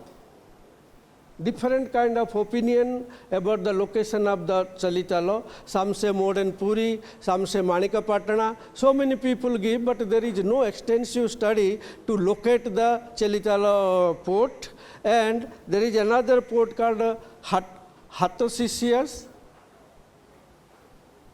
something like this, okay, which was a Buddhist center. So far we have not located it. And coming back to our 9th, 10th century, the Arab and Persian scholars, they have mentioned these ports, okay? We do not know where their location. So a systematic onshore and coastal exploration is required, because when in 8th, 9th century, when the Arab people came to east coast of India, all along the Odisha coast, I have found 3 Arab period inscriptions. One is in Chilika, and one is in Manikapatna, and another is in Sunpur area. Okay, and there is one temple, probably everybody might be knowing, Bhairavi. Bhairavi, close to the sea, there is evidences of settlement of Arab people. And those people, they were coming all along through Chilika coast for undertaking trade up to the Bengal coast. Then later period they have gone to Southeast Asia, because one group had come this way and another group have gone to Southeast Asia. In marine art of Odisha Sea, everybody knows to this piece. Okay, everybody knows. But the interesting thing is this, there are some marine animals down depicted. And if we will study the marine animals, we can get some clues of whether this was a flat bottom boat or a ordinary type of boat, whether this boat can be usable in the sea or it can be a river going vessel. Okay, here I will give you, we are working on it. And we have communicated a paper, and here I will tell you, here is a fish with scale. Scale, you know, okay. If a fish has a scale, it could be a deep water fish, where there are the rocks. Scale fishes are also there, deep water, but they won't have, like shark. Very, very deep. But these early historical period or this kind of, during these periods, the boats were not going in the deep sea when they were crossing the one part to another part. Okay, they used to have intermediary places where they used to exchange the cargo. That's what all along the east coast of India, we have number of Buddhist settlements along the coast itself, and we are having number of ports. For instance, your Tamil Nadu, how many ports are there from, if we will take present day, from Chennai to down up to Kanyakumari, ancient ports. There are 5 to 7 to 10 also. Okay, so that was the region. And another thing, here they were transporting the elephant. Okay, and there are so many things, we are working on this, and recently this has been found in Bhadrak area. One of the scholars of Odisha has published it is a goddesses, but it is nothing but a hero stone, and this is up from Ratnagiri. In Odisha, there were 3 to 4 type of boats were used for maritime trade and transportation, and one type of boat is a northern Odisha is called Patia boat. Okay, this boat is exclusively found in Odisha, Bengal and Bangladesh, not in any part of Odisha or Andhra or Tamil Nadu or Kerala coast. Okay, so this is a interesting, field of research to study this boat, and these are the flat bottom boats of Chilika area. These are the issues related to Odisha, where there are the, people have published. Okay, Odisha had contact with Romans, Odisha had all those things. These are the pottery from Manikapatna, they have called it is amphora pieces. Okay? And these are the coins, Roman coins. But it has been, these are not exactly amphora pieces. These could be either Islamic period pottery or these are the torpedo jars, mercury jar pieces. See, these two pieces we found from Calcutta Patna. You will see the corrugated marks here and here is there. Okay, the linear marks, hand fingerprints. Okay, and secondly, these are the fake Roman coins. Another interesting, if you will see the practical part of the Romans coming to East Coast. Romans were coming during favorable monsoon wind to Kerala and Tamil Nadu coast. Even they have not gone to Southeast Asia to bring the spices. Okay. Only in the Red Sea coast, so far, whatever sites has been excavated, only, I mean, huge quantity of beads of Tamil, Arikamedu has been reported. Only one bead of Sri Lanka has been found in Berenike. They have, so far, they have not found a single bead of Southeast Asia. Interestingly, lot of Indian things, Tamil pottery, inscriptions have been found. Yeah, so many. But there is, in Southeast Asia, from early historical period onwards, we are having the evidences of Buddhism. But in the Red Sea coast and Persian Gulf countries, we do not have evidences of Buddhism. The contemporary same period, we have no evidences of Buddhism in Red Sea coast and Persian Gulf. But same people were undertaking maritime trade to Southeast Asia, they have ample evidences of Buddhism in Southeast Asia, Indian influence. Okay, so when they were coming, Europeans were coming, Mediterranean people were coming, they were coming with their favorable wind. They were taking, collecting the material, they were selling their materials, they were maintaining their ships. That is the, if you say that is indicative of an important factor, that is correlated. Like say at the historical period, when the Buddhism at some time it peaked and again it declining. But then the spread of Buddhism into the Tibet and China, it takes the Silk route of the land route of the Central Asia. Whereas there was a southward push for the both Buddhism and Jainism, and then the maritime trade was basically South Pacific. So that means the southeast side, the Buddhism was getting articulated, whereas in the Western Sea, it was not getting articulated in the Mediterranean side, because it was taking a land route in the Central Asia. In later period. Later period. Yes. Time. 6 more Okay. papers are there. You have to go. Okay. There is another interesting thing, this knobbed pottery. You know that roulated ware, knobbed NBP ware, these are the associated pottery. Okay. This is the only pottery along with clay ware, I mean that ordinary clay, we have found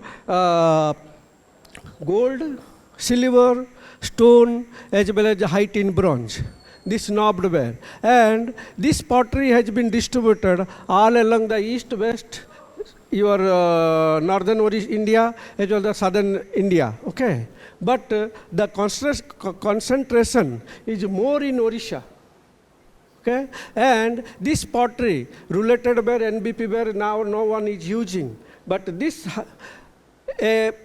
knobbed ware, which this knobbed, generally when we call it is a knobbed ware, clay pottery, and these are also called knobbed ware, height in bronze ones. This is the 300 years old height in knobbed bronze ware, is still used in Thailand, Buddhist monks.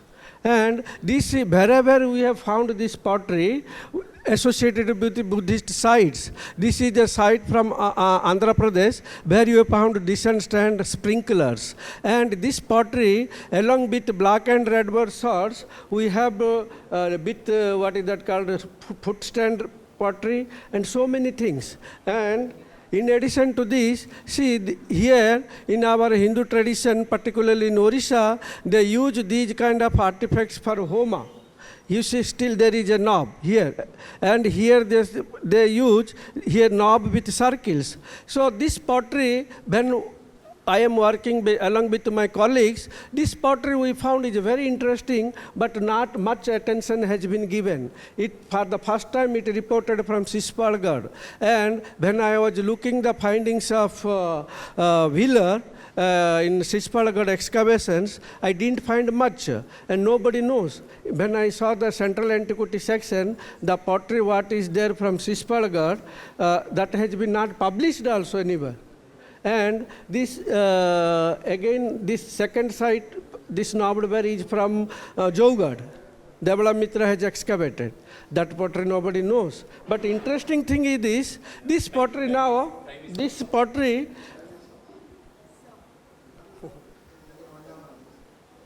when we are talking about maritime trade, Chilika Lake plays a major role. And these are the shark teeth has been reported from Golavai Sasana and Suabarai, and there is another site recently excavated also by ASI. If shark is a marine animal, now we have to see whether during Chalcolithic period, 15 to 1700 BC, whether Chilika was a part of the sea or not.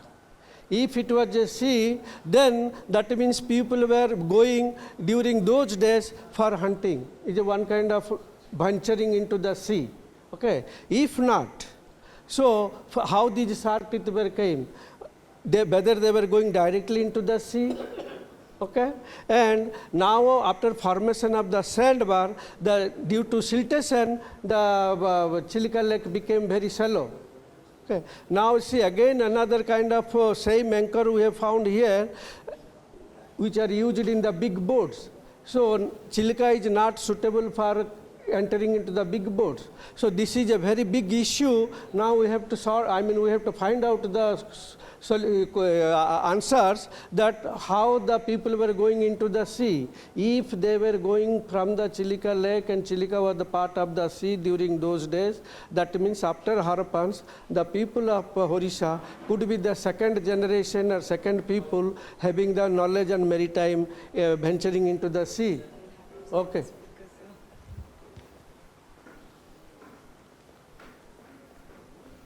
To go into the issues, we have to undertake coastal explorations, and to meet those things, we have to go for your GPR survey, geophysical survey, and satellite data images.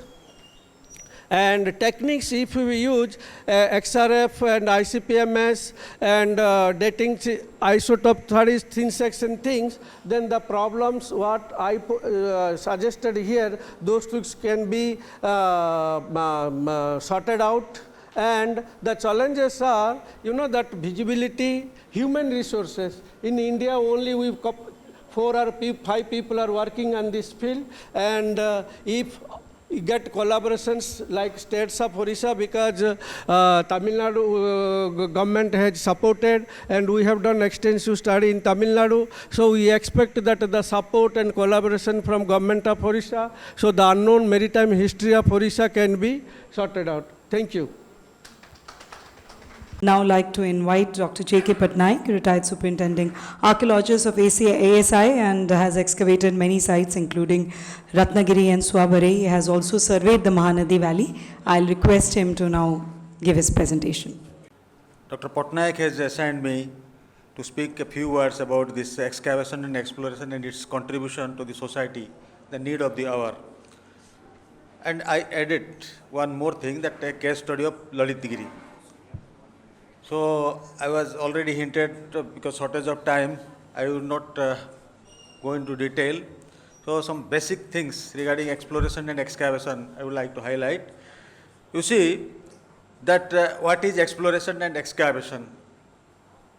That surface findings, when we are in search of surface finding, that is exploration, then it is followed by excavation. Or by means of this archaeological spade work, we conduct excavations. So the necessity and the contribution are numerous, enormous. So time is very short. So these both exploration and excavation helps a lot in reconstructing the past. History, its culture, and this exploration are many type of things. For example, my friend Dr. Sheila Tirupati is marine archaeology, marine exploration, village to village survey exploration, then problem oriented survey. All these things, varieties of things are there. So after exploration, and if we see the potentiality of the site, we have to select it for spade work, archaeological spade work. So in exploration only we can, surmise some sort of conjectural chronology or sort of thing, but you have to ascertain the thing from excavation only. That is also different type of excavations, for example, vertical and this horizontal excavation. Vertical excavation only to fix the chronology we can, but to know the settlement pattern, distribution, all these things, we have to undertake the excavation horizontally. So that is the basic difference. So my younger friends are there, for them it is very essential to know. So it throws very unknown aspects of history, that excavation particularly. As I know, I was heading the Archaeological Survey of India excavation branch for 2 years. Then I also conducted excavation at Suaborai, and I was assigned also report writing of Lalitgiri, which I successfully completed, and the report of Suaborai excavation was also in press in Government of India. So the excavation or exploration, whatever it may be, it should be done in a very scientific manner. So that is the need of the hour, that excavation. That Odisha has the distinction of first explored that Valentine Ball in 1873 or 1874. He found this index from different places of Odisha, that Kuliana, Sambal Godobhaga, or like Kalayakota, all the places. Then Baidipur, the Paramananda Acharya has collected the Neoliths in 1992. So that's a very important thing, and Odisha has also distinction of having this first excavation conducted by Calcutta University at Kuliana, 1939. So in this way, in the entire country, it is the first of its kind. So we have to understand the several problems of our history. For example, this excavation, whether it is excavation or exploration, it should be problem oriented. So, for example, what are the problems and issues in Iron Age? What are the challenges or issues in Chalcolithic period, Chalcolithic archaeology, or megalithic problem? Likewise, many things we have to know from this excavation. So I have personally carried out the Brahmani Valley exploration, middle Brahmani Valley exploration, 1999 to 2001. Then I have also participated in the excavations like Udaygiri, Lalitgiri, and Ratnagiri, Suaborai. And from that experience, I can say that this excavation excavation of the site has solved many riddles of the history of Odisha. So there are a lot of things also to solve many things. So this exploration, in the beginning it was all this exploration work minus excavation was conducted by the civil servants in 19th century or 20th century beginning. Whatever it may be, but ASI has first major excavation at Sisupalgarh, that it opened a very new vista in the field of Odisha state archaeology. So followed by excavations like Ratnagiri, Udaygiri, Lalitgiri. These three and Langudi, these are three, four are problem-oriented excavation to ascertain whether it was the same Puspagiri Mahavihar or not, as explained by, as mentioned by Huensang in 7th century AD. So keeping in this view into account, ASI has excavated these three sites. So Ratnagiri was also excavated by Devala Mitra in 1958 to 61, but there also we did not find any evidence of Puspagiri. Then as a part of this problem-oriented excavation, we started excavation at the Bhubaneswar Circle at Lalitgiri and simultaneously at Udaygiri by excavation branch. There also we did not find any evidence of Puspagiri.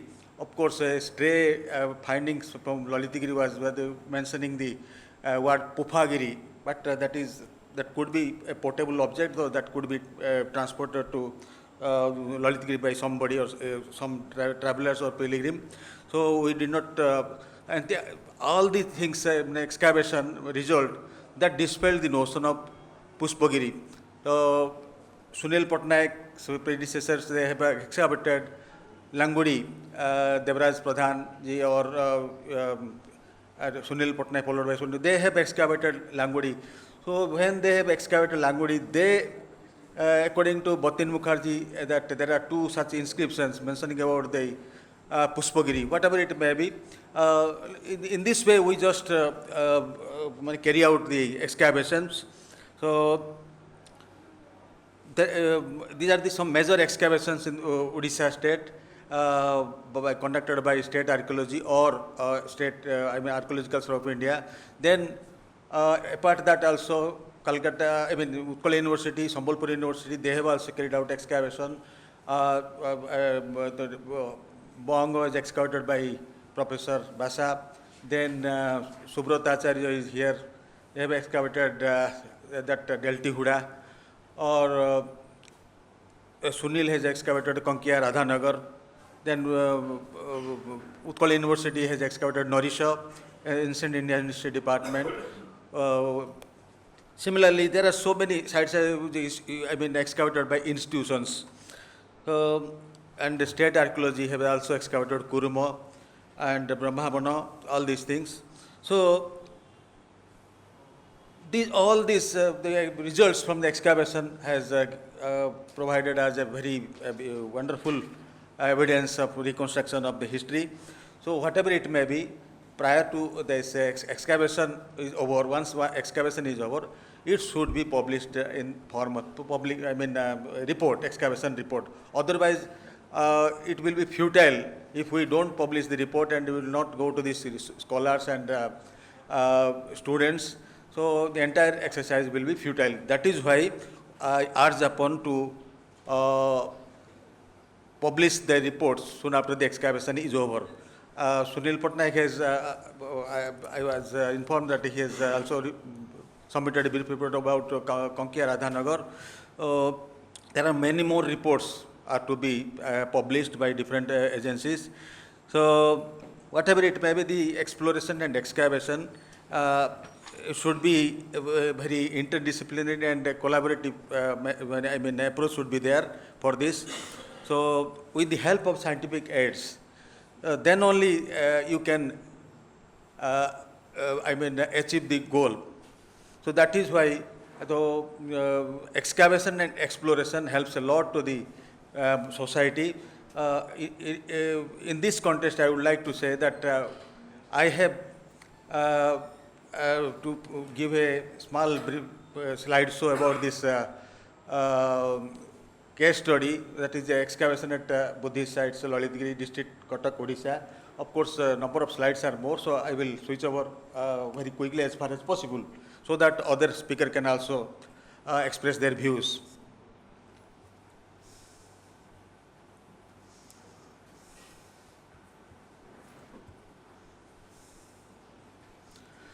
This is about your golden triangle, diamond triangle.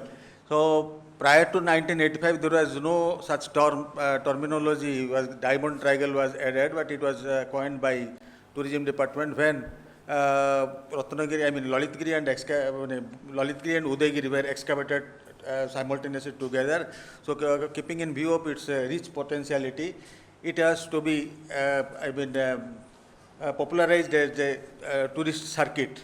So then government of Odisha has coined it a diamond triangle, and subsequently Langudi was also added to this Buddhist circuit.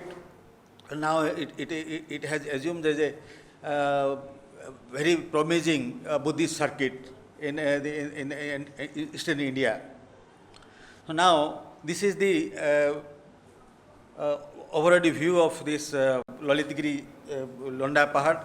So it is a Londa Pahad or Lalitgiri where we excavated. Lalitgiri is derived from the word Nalatgiri, and Nalat means curse in the Persian word. It comprises of Parabhadi Hill, Lalitgiri, Londa Pahad and Olasuni. So three together called Lalitgiri. Okay. So it was first, its existence of this Buddhist potentiality was first reported by Chandrasekhar Banerjee in 1869, then subsequently by M.M. Chakrabarty, and he has also published in his report. So then after R.P. Chanda in his exploration in Odisha, Masi number 44, he has also mentioned about all the three sites. So after that, in 1958, Devala Mitra has excavated Ratnagiri from 1958 to 61. That was the first major excavation so far Buddhism is Buddhist studies is concerned. Prior to that, Shishupalgarh has already been excavated by Professor Lal. So this is a very elliptical shaped hill covering an area of 93 acres land, and it from one end to another end length is about 1.5 meter, and the width is about 500 meter. So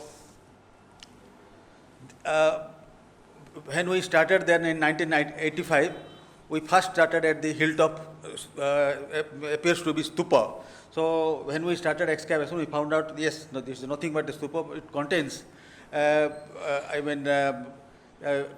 brick beds and these boulders, dressed and undressed, they are all visible in the set. First of all, it is cleared. Then when we undertook excavation in a very scientific manner, we found the outline of stupa. Okay. Overnight it became very famous because of its reporting of his relic cascade. So for the first time we have reported this relic cascade from Odisha. You see, this is a mound, hemispherical mound, height about 4.5 meter, and this is the plan and elevation of the mound. So when we excavation progressed, we found that in the shape of a votive stupa, we found this type of one lid and a good container. Okay, that is made of chondrolite. So to our surprise, when we opened it, we found that it was completely empty. So in this next day, then we started continued further excavation. We found that the same type of arrangement, chondrolite container, but it contained steatite cascade inside. So within steatite cascade, we found silver cascade, and within that the golden cascade was there. So the director of the excavation, Dr. Chawle, was there. So I was posted at Bhopal. Then by that time I was transferred to Bhubaneswar Circle. So he just sent me to examine and to supervise the excavation. So I had an opportunity to go through the details of the arrangement of the cascade, relic cascade. So out of 3 containers, we found the 2 are having cascade, relic cascade. Okay. The corporeal relic of Buddhist saint or Buddhist personality. You see, this is the view of this stupa in situ. Yeah. 5 minutes is not possible. you have given 40 minutes time to my friend. So this, you see, this is the state-eyed casket. These are the two casket containers, state-eyed. See, after the opening of this, I found one relic, I mean bone relic, charred bone, foil with gold, and other one is without gold foil. You see. So, but unfortunately, we don't have any inscription to prove that whether it, which personally it belongs to this corporeal relic.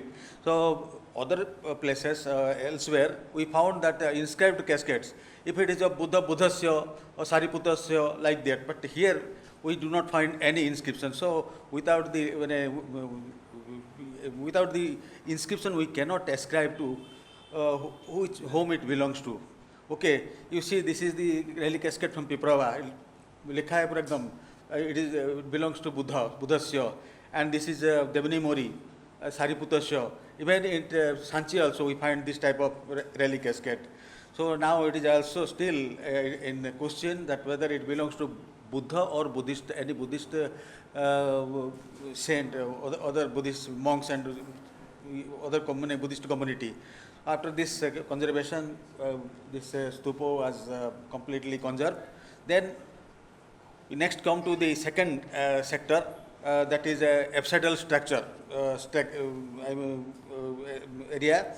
So we find it is enclosed by a group of circular stupas. Then it is also first of its kind in Buddhist context. We did not get any apsidal structure in Odisha. So in this regard, Lalitgiri also another important major achievement that it had for the first time an apsidal Buddhist structure. You see, this is the exposed structure to the south of the apsidal Chaitagriha, and after the during excavation we found this is the apsidal structure. See, this is all I have given in my report. This is the view of this drawing. And in this apsidal structure, we found the cultural chronology. If you will not believe, it contains the chronology starts from 1st, 2nd century AD and continue up to 7th century AD. This is the cell script Brahmi of 5th century AD, and this is the arrangement. Now, the arrangement of the Buddha's images, only Buddha images. See, in the center of the stupa of this apsidal structure, we found the head of the Buddha as a relic, dhatu. This is the Buddha head of 1 meter height. Now it is housed and displayed in our newly built Archaeological Museum at Lalitgiri. This is after conservation, and in this space in between, the sculptures were arranged in later stage. So there are 3 to 4 phases of constructional activities. This relic, Chaitagriha area. Then you can see this is the elevated portion was survived. And one thing I am to say here that more than 1 dozen and above Machalind Buddha images of sitting in different posture were also discovered from Lalitgiri excavation. We do not know such a huge number of Machalind Buddha from one place is very, very interesting and surprising also. And these are the other posters of Buddha, Sankisa miracle of Buddha, and flanked by this Brahma and Indra. And this is a Nagabandha, that is a decorative window for the Chaitya relic, apsidal Chaitagriha. And these are all Buddhas in different postures. So we can also determine the date because all these sculptures of Buddha of the apsidal area doesn't have any inscription, but later Buddhist images having the inscription. So does the stupa also. The base of the stupa are also not inscribed, but later on stupa bases are also inscribed. So these are the Buddhist Buddha sculptures and different Vyakhyan Mudra, Buddha in Vyakhyan Mudra or Dharma Chakra Pravartan Mudra, and standing Borda Mudra Abhaya Mudra, like this. So, from excavation, we found 4 numbers of monastic complexes and one Mahastupa that contained relic and one apsidal Chaitagriha. These are the structural discoveries from Lalitgiri side. It started from 1985 and ended with 1991. 6 years consecutive excavation is unearthed such huge complex. These are the different plans of monastery, and before excavation, monastery number 1, and after this conservation, and this is the cistern for storing water just behind the monastery number 1. And monastery number 1 datable to, I have already given this dates to different monastery. This is from 8th century to 11th, 12th century. Then monastery 3 is earliest monastery belonging to Gupta period. This is monastery 3.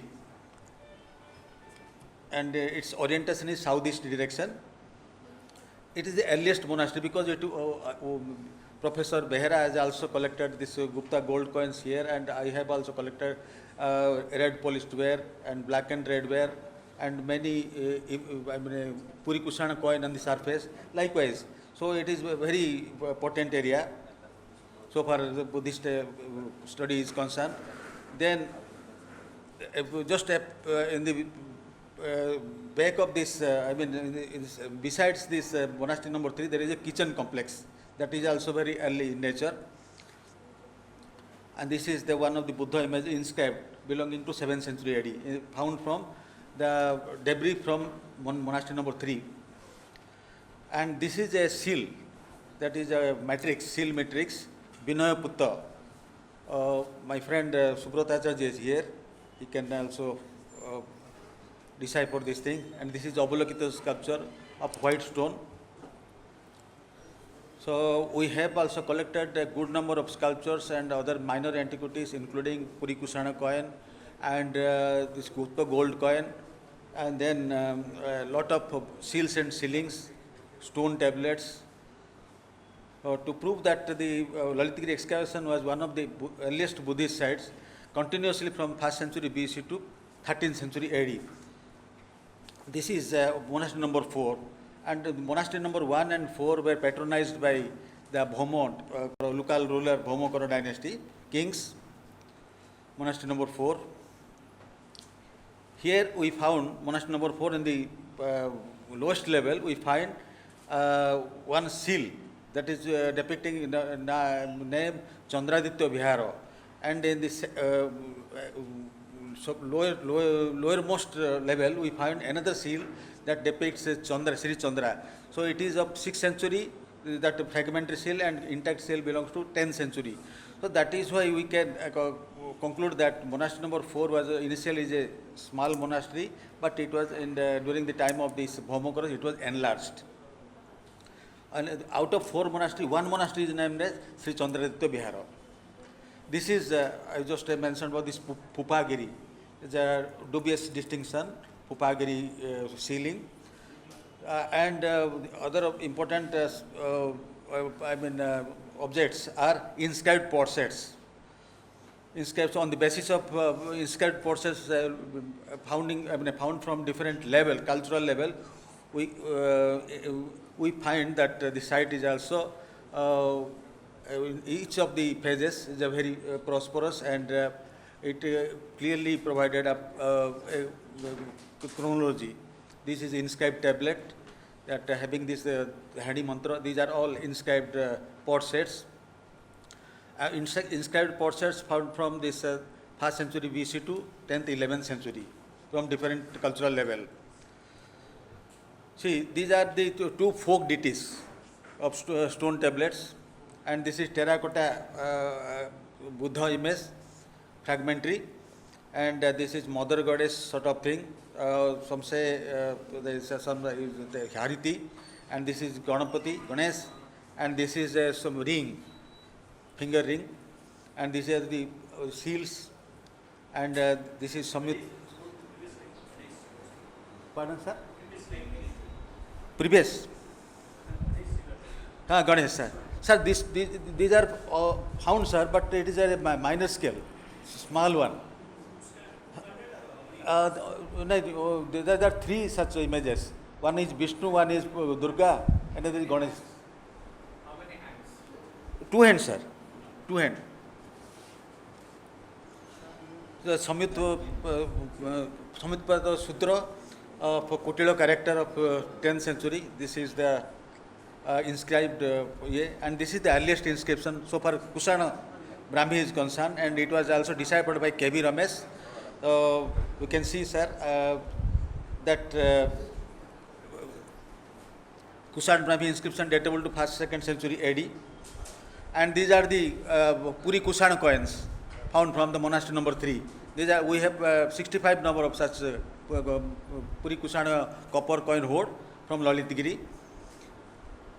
And these are the some of the images enshrined in the different monasteries. There are 4 such images should have been there. Well, we only found two number of such images. One is in now housed and displayed in newly built museum, and one is still present in monastery number 4, headless. And these are the images of Vajrayan called deities. These are prior to our excavation. That means before 1985, Devala Mitra has collected those large life-size images from local surrounding areas of Lalitgiri. So these are the images, and this is Aparajita, Manjusri, and Avalokiteshwar, Manjusri, all the images, and then Tara, Pragya Paramita. These are all Vajrayan deities. But from our excavation from Epsidal Chaitagriha, we don't have any Vajrayan deities, Vajrayan sculptures. That is the importance of the site. You can see this is Vajrapani, Manjusri, and this is a little bit time I will take. So this is a problem-oriented excavation to prove Lalitgiri is this was the same Puspagiri of Huensang Pem or not. So the result of the excavation dispelled the notion of Puspagiri located at Lalitgiri. So Lalitgiri was the first excavated Buddhist site in Odisha to yield relic cascade, though an uninscribed, but certainly throws a new light on the keeping of the relic in the manner of Chinese puzzle box. Professor Behra has also visited China. He has also seen the same arrangement of relic cascade in China. And excavation also brought to the light of remains of Epsidal Chaitagriha, datable to 1st to 7th century, the first of its kind in Buddhist context. Subsequently, excavation at Udaygiri also unearthed another Epsidal structure datable to late Gupta and post-Gupta period. But in Jaina context we got at Udaygiri hilltop, Khandagiri Udaygiri hilltop. So Lalitgiri is the only excavated Buddhist site which unearthed monastic complex consisting of 4 monasteries and one Epsidal Chaitagriha and one stupa. Okay, so the site unearthed inscriptions from Sunga Kushana period to the medieval period in terms of terracotta cell ceiling, stone inscriptions adjoining the thresholds of the Epsidal Chaitagriha belong to Kushana, Gupta and post-Gupta period respectively. So numerous votive terracotta ceilings belonging to different period, stray monastic ceiling, only one solitary. From monastery number 4, read as Sri Chandraditta Vihar, Samagra Arya Bhikkhu Sangha. It is not Mahabihar, it is only Bihar. So datable to 9th, 10th century, and 2 other fragmentary seals, Sri Chandra is also there, belonging to Gupta and post-Gupta period. Tend to prove that one of the monastery of the site is monastery number 4. So was known as Sri Chandraditta Vihara, at least since Gupta period, and beside a terracotta ceiling of dubious description bearing Puspagiri was also unearthed. So Lalitgiri is one of the one among the excavated Buddhist site in Odisha, is the earliest and most important in the aspect of cultural chronology is concerned. Structural phases, epigraphical records, iconographic style, numismatic evidence like Gupta gold coin and hoard of 65 Puri Kushana coin have also been collected from site, which further proves its antiquarian importance. The site seems to have undergone all 3 different phases of Buddhism, Hinayana, Mahayana and Vajrayana. Okay, so in this way the importance of Lalitgiri is the pioneer site so far Buddhist studies concerned. So keeping in view of the discussion, Lalitgiri is one of the earliest and most important Buddhist settlement of higher order right from the post-Mauryan period to 13th century without any break. Thank you, sir. So time was very short, so I could not explain it properly. But my reports, sir, excavation report, I have given in detail in that Lalitigiri excavation. I took part in 3 years excavation there. So please, any clarification? Date of stupa, circumstantially, we can believe that it belongs to prior to 1st century BC. 1st century BC, 2nd century or 1st century, because the railing pillars are there, then thubos are there, usnis are there, and no brick is available there. Only the stupa is made of only this stone. That is the thing.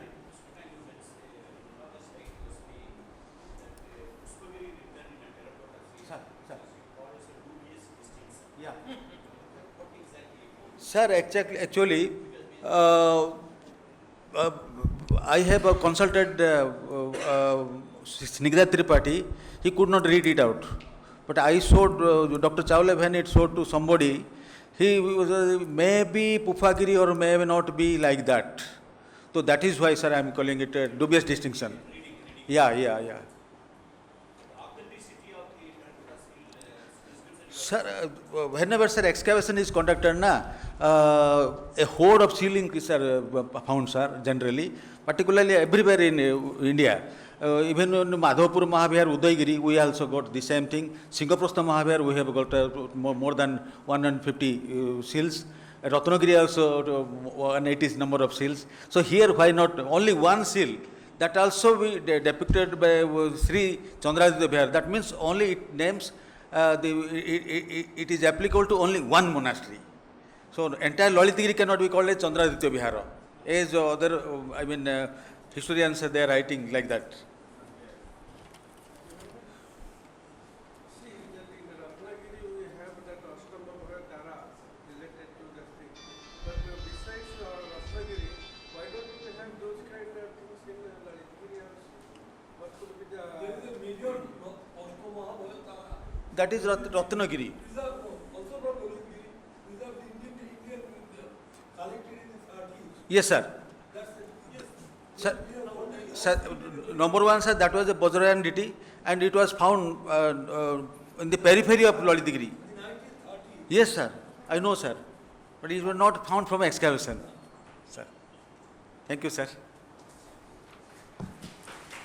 I would like to now invite Professor Subrat Kumar Acharya from PG Department of History, Ravencha University, has been doing a lot of research in the field of epigraphy. His area of specialization includes Asian, Indian history, culture and archaeology. Would invite him to give his presentation now. The topic that is assigned to me is the perspectives on epigraphy, epigraphical and numismatics researches on Odisha.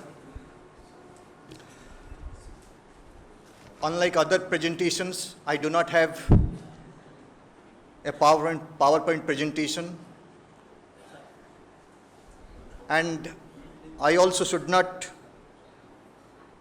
focus on the works I have already done. Rather, I should prefer to speak on the future course of action to be taken for future researches in the field of epigraphy and numismatics. Now, as you know, epigraphy is fast becoming an extinct discipline, because the experts in this field are gradually diminishing, and therefore the researches on epigraphy are also getting lesser and lesser in course of time. Now the problems are like this. If you go to a museum for the photograph of a copper plate grant or an inscription, you have to move around several days, months, years, and finally you will end up not getting anything. This is true in case of almost all the states, and if at all you are so interested, so keen in doing researches on epigraphy and numismatics, particularly epigraphy, then you have to go to Mysore ASI office, sit there for a month, some days or a month, then you will get the opportunity to go through the STEM pages, that too in a limited number. I have traversed this course for long 3 decades, and it is a painful experience. And that is probably for this reason, people are not coming forward to study epigraphy. The other aspect of epigraphy is that you have to know the script, you have to know the ramification of the script, you have to know the languages in which the inscriptions are written, you have to know the linguistic aspect of the text, and you have also to know the local language as well as the classical language, that is Sanskrit, because most of the inscriptions are written, early inscriptions, they are written in Sanskrit. Now the problem is that I shall outline the problems, and it is up to you to brainstorm about the future course of action. The first thing is that, now locally speaking, we have a museum, and we have also several museums in different locations. Now nowhere we find a complete database of all the inscriptions. And this is a prerequisite. And we do not maintain any register. You go to a museum, if it is Odisha State Museum, all right, you will go there, sit there, and you will get something. But the concept of opening museums at the district level is a complete failure. If you go to Kalahandi, you come across in some literature that there is an inscribed hero stone, you immediately rush to that. I am interested in hero stones. I will go to Kalahandi and I shall move around. Where is the museum located? And you will find once you go there, it is locked. You wait there for 1 day, 2 days, 3 days, then your zeal will be diminished and you will be back to Bhubaneswar. Now, my point is that now we should think of one big thing, that we have to make a complete database of all the inscriptions preserved in the museum, and in all the museums of the state. That is the first prerequisite, preservation of the inscriptions. Along with that, we have to make a complete database of all the inscriptions and coins. Now, the second thing is that if they are preserved and if it is in the form of a register, it also don't help the scholar. Now, for that, STEM pages of all the inscriptions should be preserved alongside the originals. STEM pages are to be preserved, and there should be a photograph section. So my point is that complete digitization of the inscription should be made. STEM page section should be there, and also a photograph section should be there in the epigraphy section or numismatic section of a museum. Now, simply collecting the copper plates or antiquities doesn't help also. Suppose from a hillside you find an image, maybe an inscribed image, maybe a coin, you put it in your museum in a particular section. If you do that, you are losing a lot, because the context in which that image was discovered, that coin was discovered, that is more important than preserving it in the museum. And a complete description of the find spot of the place, the individual from whom you gathered the inscription or you acquired the inscription, that is to be maintained seriously. And the circumstances under which the inscriptions are discovered, maybe after the flood, maybe from the temple complex or anywhere. If you are getting an inscription, record should be made completely, that this is the circumstance in which the inscription was found. I tell you one thing, that how it helps. Now, we are getting copper plate grants, particularly copper plate grants, in earthen pots. And it was an ancient method of preservation. And what we do, once the pot is found or discovered, we only pick up the copper plates and we forget about the pot in which the inscriptions are stored. Now what happens? The ancient method or the knowledge of preserving the copper or the metal, that is lost to us. That is lost to us. So my point is, I emphasize on this, that the circumstances under which an inscription is found, that is more important than discovering the copper plate and keeping it in the museum. Now, we are also having copper plate grants and other antiquities or even inscribed images in private possessions or lying uncared for in the villages, which may be brought to the museums, because I have undertaken a number of field works throughout the state, and I found that several inscriptions are still lying uncared for. Some 20-25 years back, when Dr. B.K. Ratha was the superintendent, I was a small entrant into this field of research, and then he gave me 10 stem pages. He himself went to Bankado, collected 10 stem pages and gave me for reading. And 25 years back, they were published, but to my utter surprise, they are still lying there, uncared for. And there was no one to take care of those stones, inscribed stones. And several such examples can be cited when we talk about the state of epigraphy in the state. Now, one more point is that antiquities in the possession of antique dealers, that is another major problem. It is not only copper plates. I have personally known that several copper plates from Bangladesh, they are transported to Bombay airport and then shifted to France or Germany. And it is the need of the hour that we should be very, very vigilant about this smuggling. And once they are seized by the police, locally speaking, I have also personally known some 3-4 years back, there was an inscription that was seized by Bonaigad police station.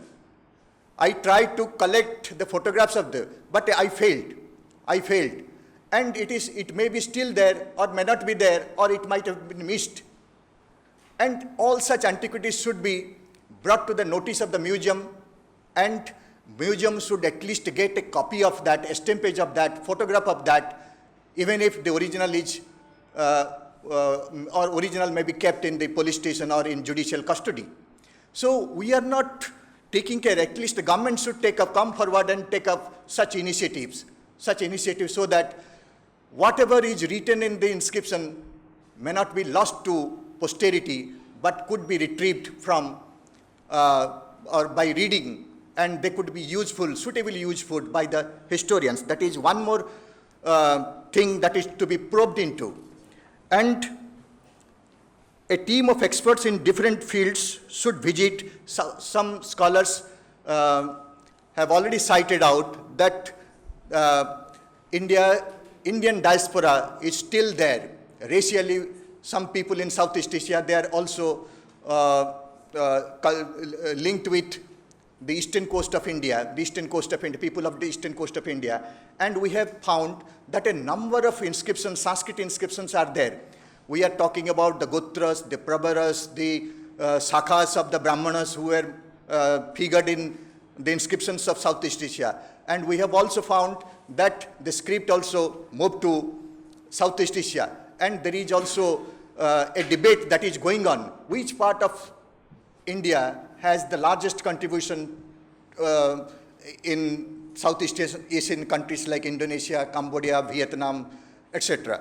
Now, a team of experts consisting of archaeologists, epigraphists, numismatists, art historians should regularly visit all these countries so that you can establish, and there should be a factual interaction of all the disciplines, all the subjects, and you can come out with some concrete conclusion. Now, one more thing is that my greatest pain during these 30 years of research in this field is that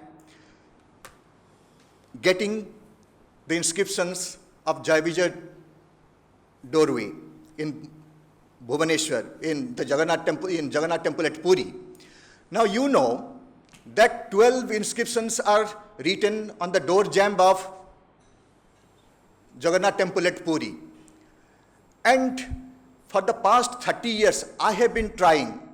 Devi sir is here, Jivan sir is here, Ratha sir is here, people from archaeology here, all are here. I have told them several times that what could be done.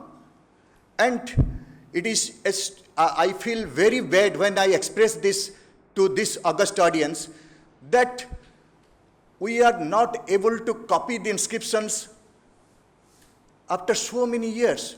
I went to Mysore office, ASI people, they felt helpless. They tried several times to copy the inscriptions. And there are 12 inscriptions. They are written on the Jayavijay doorway of and they are yet not copied by us. And nowhere in the country there is an inscription and which has not been copied by ASI. And this is the only temple where the inscriptions are there, but ASI is not able to copy, quote unquote. Yes, I am telling that. Yes, I am telling that. Not able to means. Yes, that's why I told you that quote unquote. And we are talking about the classical language. Oriya is the classical language. We are talking so much about the language, but we are not able to do this little thing which would help. And I tell you the story of the Jayavijay doorway. It was in the 1870s. R.L. Mitra visited Jagannath temple. Pandas, they allowed him to read, not to copy, to read. And standing in front of the Jayavijay doorway, R.L. Mitra, Rajendra Lal Mitra, Babu Rajendra Lal Mitra, in 1870s, copied 12 inscriptions, and the text is published in Antiquities of Odisha, Volume 1 and 2. 70 years after, in 1950, our major linguist, K.B.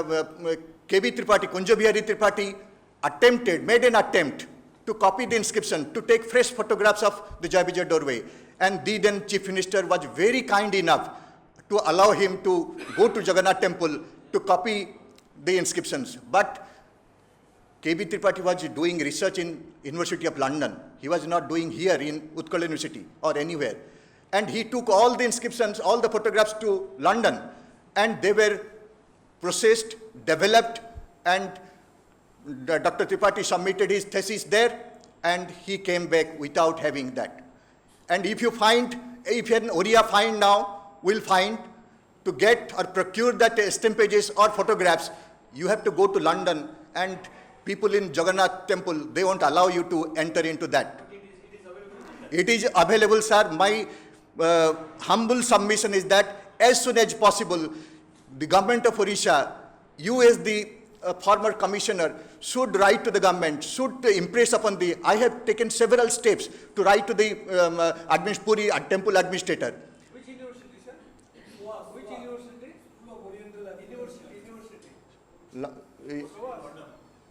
Not SWAS, University of London. University of London. Sir, please tell the government people either or impress upon the district administration of Puri or the Pandas, at least they should allow the archaeological ASI people to copy them. And they are ready. They are very much ready. They are very much ready to come to. But they expressed the inability. And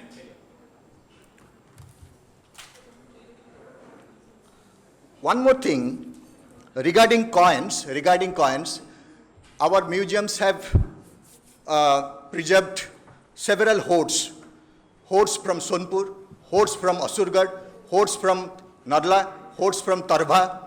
There are many hoards, and each hoard contains more than 300, 500, 400 coins. They are still lying there, and nobody is taking interest in numismatics. Now it is high time that hoard-wise editing of the coins should be made. Hoard-wise editing of coins. Just now, it is there in museum. Yes, our museum research. आमे जे ताको ये करी परिवा होड and it should be written like the catalog of coins preserved in Odisha Museum, just like Alan has made it in British Museum. That can be done, and that is one more thing that is left. Yes, I am concluding. A collaboration with local laboratories may be made to know the metallic purity, metallic content of the coins. That is more important. Because that is more important while analyzing the.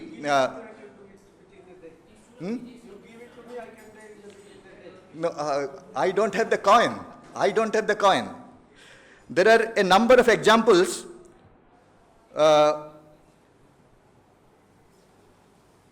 No, I'm coming to the end.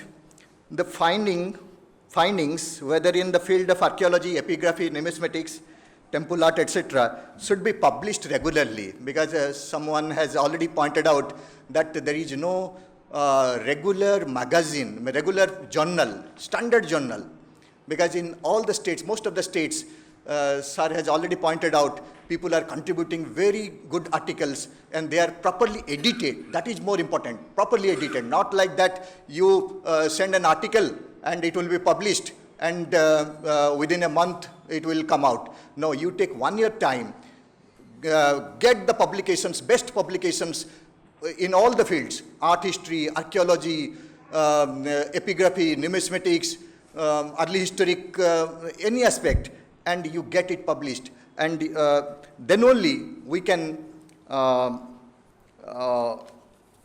broaden our knowledge in this field, and our future will be very promising. Thank you.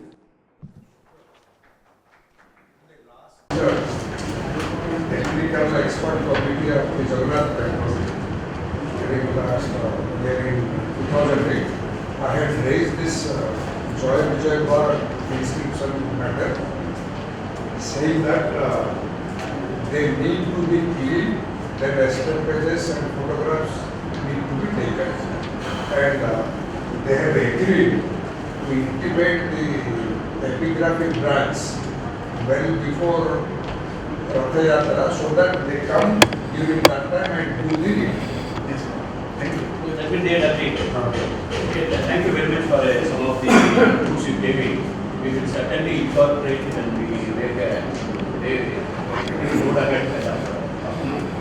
But I am not sure whether in Odisha we have most of the thing in Sanskrit. The earlier thing is written in the other. So useful. Alphabetical wording. Yes, topographical is not just like the terminology is used. Any terminology, a noun or verb, anything is a word index is created. There it occurs. That is with a marker, with a kind of note it is given. It was a clear obligation. It's a tremendous thing. I don't know whether such thing exists in here locally. If it is not that, we need to do it. And second thing, of course, the other people are gone much further. Apart from, last month I heard a seminar workshop on the what you call Unicode compatibility of all Korea's letters. Even that itself we are now studying, we are trying to work it out to see that and others. But then other languages, apart from the modern language, they were even done the Unicode compatibility for the previous Efficapic language also. Like say Tamil, Brahmi, we come now Unicode. If I this one, I will be able to get it printed in the Efficapic also. We will certainly look into that, and particularly the engaging intention of the view will certainly. Thank you, sir. I would like to extend a very warm welcome to Commissioner cum Secretary Tourism Department and Sports and Youth Services Department, Shri Vishal Kumar Dev, and would now like to move to our next speaker, Dr. Arun Malik, Superintending Archaeologist, ASI, Bhubaneswar Circle, has been in the field of working in the field of archaeological administration. Would like request him to now give his presentation. It's very surprising for me that I have been called by the organizer to speak about the archaeological administration. In the audience, there are two DGs, 1, 2, 3 directors, principal secretary, and I have been called for speaking on archaeological administration. Anyway, whatever limited experience I have, so much has been spoken about the culture, art and culture of Odisha since the morning. This presentation, which I am going to give you, is just an overview of cultural heritage and legacy and physical artifacts and intangible attributes of a group of the society are inherited by past generation and maintained and the best of the knowledge in the future generation. Sir, India has a rich cultural history as we know it, and if we start with the prehistory to modern time, everything, whatever the cultural history is there a rich and vast diverse cultural history of ranging from prehistory to megalithics to Mughals and archaeological sites of Atrapakkam, Bhimbetka and so on. But present scenario,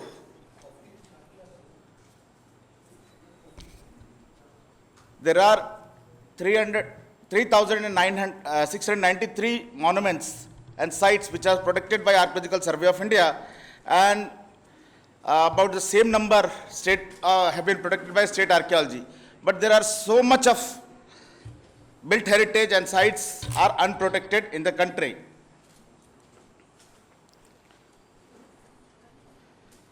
The Archaeological Survey of India governs by two main legislations, that is Amasra Act of 1958 and the Validation and Amendment Act of 2010 and Art Treasure Act 1972.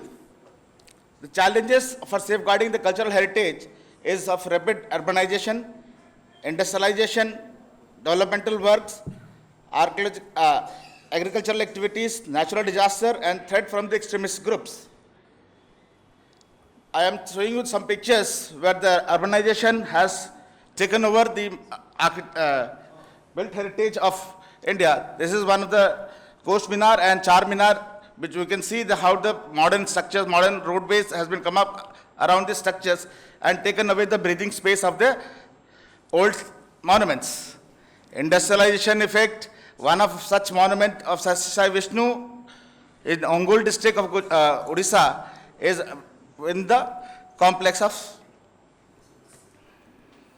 the agricultural activity. Obviously, this agricultural activity destruction has been seen a lot more in Punjab, Haryana, and even in Gujarat, where archaeological sites or Harappan sites have been destroyed by various agricultural activities. Natural disasters like 2001 earthquake in Gujarat, which has destroyed one of the structure, which is Rao Lakha Chhatre in Bhuj. Extremist threat, we can see that. Now, the management of cultural heritage. First of all, we need to identify and prepare a dossier of protecting cultural heritage under central legislation or as well as under state legislation. Detailed documentation is needed, impact assessment for assessing the conservational aspect of the monument or structure is to be done, preparation of site management plan covering all the aspects of managing this cultural property, and preparation of heritage specific bylaws. This is very much important because such bylaws can only protect the particular monuments. For instance, for example, I am giving you the Lingaraj temple. Lingaraj temple has been protected by Archaeological Survey of India, but there are so much of illegal or encroachment in and around the structure. So we need to develop an specific bylaws for the monument. These are some World Heritage UNESCO properties, one of which is with us in Odisha. Monuments of Odisha. There are 79 centrally protected monuments under the jurisdiction of Archaeological Survey of India, which include the living and non-living temples, Jain caves, Buddhist sites, inscriptions, prehistoric caves, rock shelters, pillars, bridges and forts, and one World Heritage Site, which is Sun Temple Konark in Konark, whereas around 218 state protected monuments are there. These are two temples, obviously the Sri Jagannath Temple and Lingaraj Temple. Both are a living temple, which is a challenging job for ASI to do the conservation work. This is caves, Khandagiri, Udayagiri caves, Buddhist sites, Ashokan inscriptions, Konark. Now, in past few months, as soon as I have posted here, there is major hue and cry about Konark, that Konark, ASI has done this thing, ASI has done that thing. It is being all over in the media. And the government of Odisha has taken very quick action by writing a letter to our Honorable Minister. So, this is what Konark is, I am going to tell you. These pictures have already been shown to you. Now, if you can see, this was the condition of the steps of the Konark Jagmana, which was done by providing a plain stone steps, which was there, matching to the original. And this is the plain stone which ASI has included, missing portion. Again, another side, this steps which has been restored by providing us stone blocks. Similarly, on another side, at Jagmana, 10th level, which are the missing stones have been replaced by the plain stones, and you can see the chakra wheel of the Konark is also been done. Similarly, over here,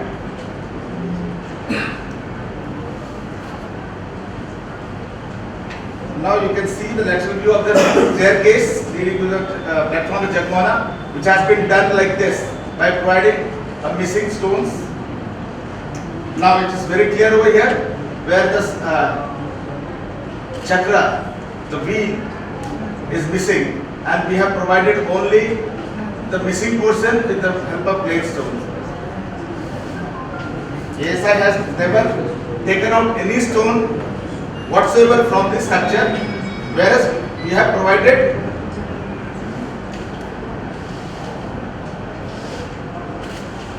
substructure. These are few subsidy sites which as you can see before and after, similar to this. Now, for managing proper heritage in Odisha, I urge that a proper coordination and synergy between the development need to be developed between the central organization as well as ASI and state archaeology, and not forgetting the tourism department of Odisha. And for the managing living heritage, a proper coordination and synergy has to be established between the central organization, that is ASI, and the local stakeholders such as temple trust and all. Various projects such as for managing and developing heritage site have also been launched by Government of India in Prasad and Hriday scheme. Similarly, ASI has also started developing various tourist amenities, providing facilities of tourists by way of providing proper and clean water, public amenity and souvenir shops, etc. Now, after this, I would also like to tell you that after the Amendment and Validation Act 2010, competent authority of National Monument Authority has been made by Center that State Archaeology Director. By this, the implementation of Amendment and Masra Act is being done by a competent authority. Whereas in Odisha, ASI is not been considered. They have not asked any nobody from state is asking ASI office what license, what permission has to be given for National Monument Authority.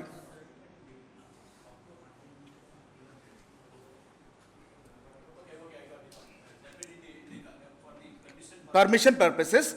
Now, and for this purpose, this only, we have Sisupalgarh and Old Town, there are several unwarranted structure has been come up. One such structure in Vaital Deol is recently also coming up. I had been contacting the state authorities to stop this work, but they are not at all responding. Besides that, yes sir, besides that, I had been facing problems with tourism sir also. Tourism department is issuing permission for filming on ASI monuments, which they cannot do. Every time I have to go and tell them, please stop this. I won't allow. And that time, when I'm stopping it, the collector is intervening, the local police is intervening. This is not the way, sir. We should have a proper coordination. They should apply in a proper manner 15 days ahead to us. Then only we can give the permissions. Either by exempting the fees or by paying the fees, you can go ahead. But in the Odisha itself, I have seen, nowhere else. I had served in Gujarat, I had served in Delhi, proper permissions were asked.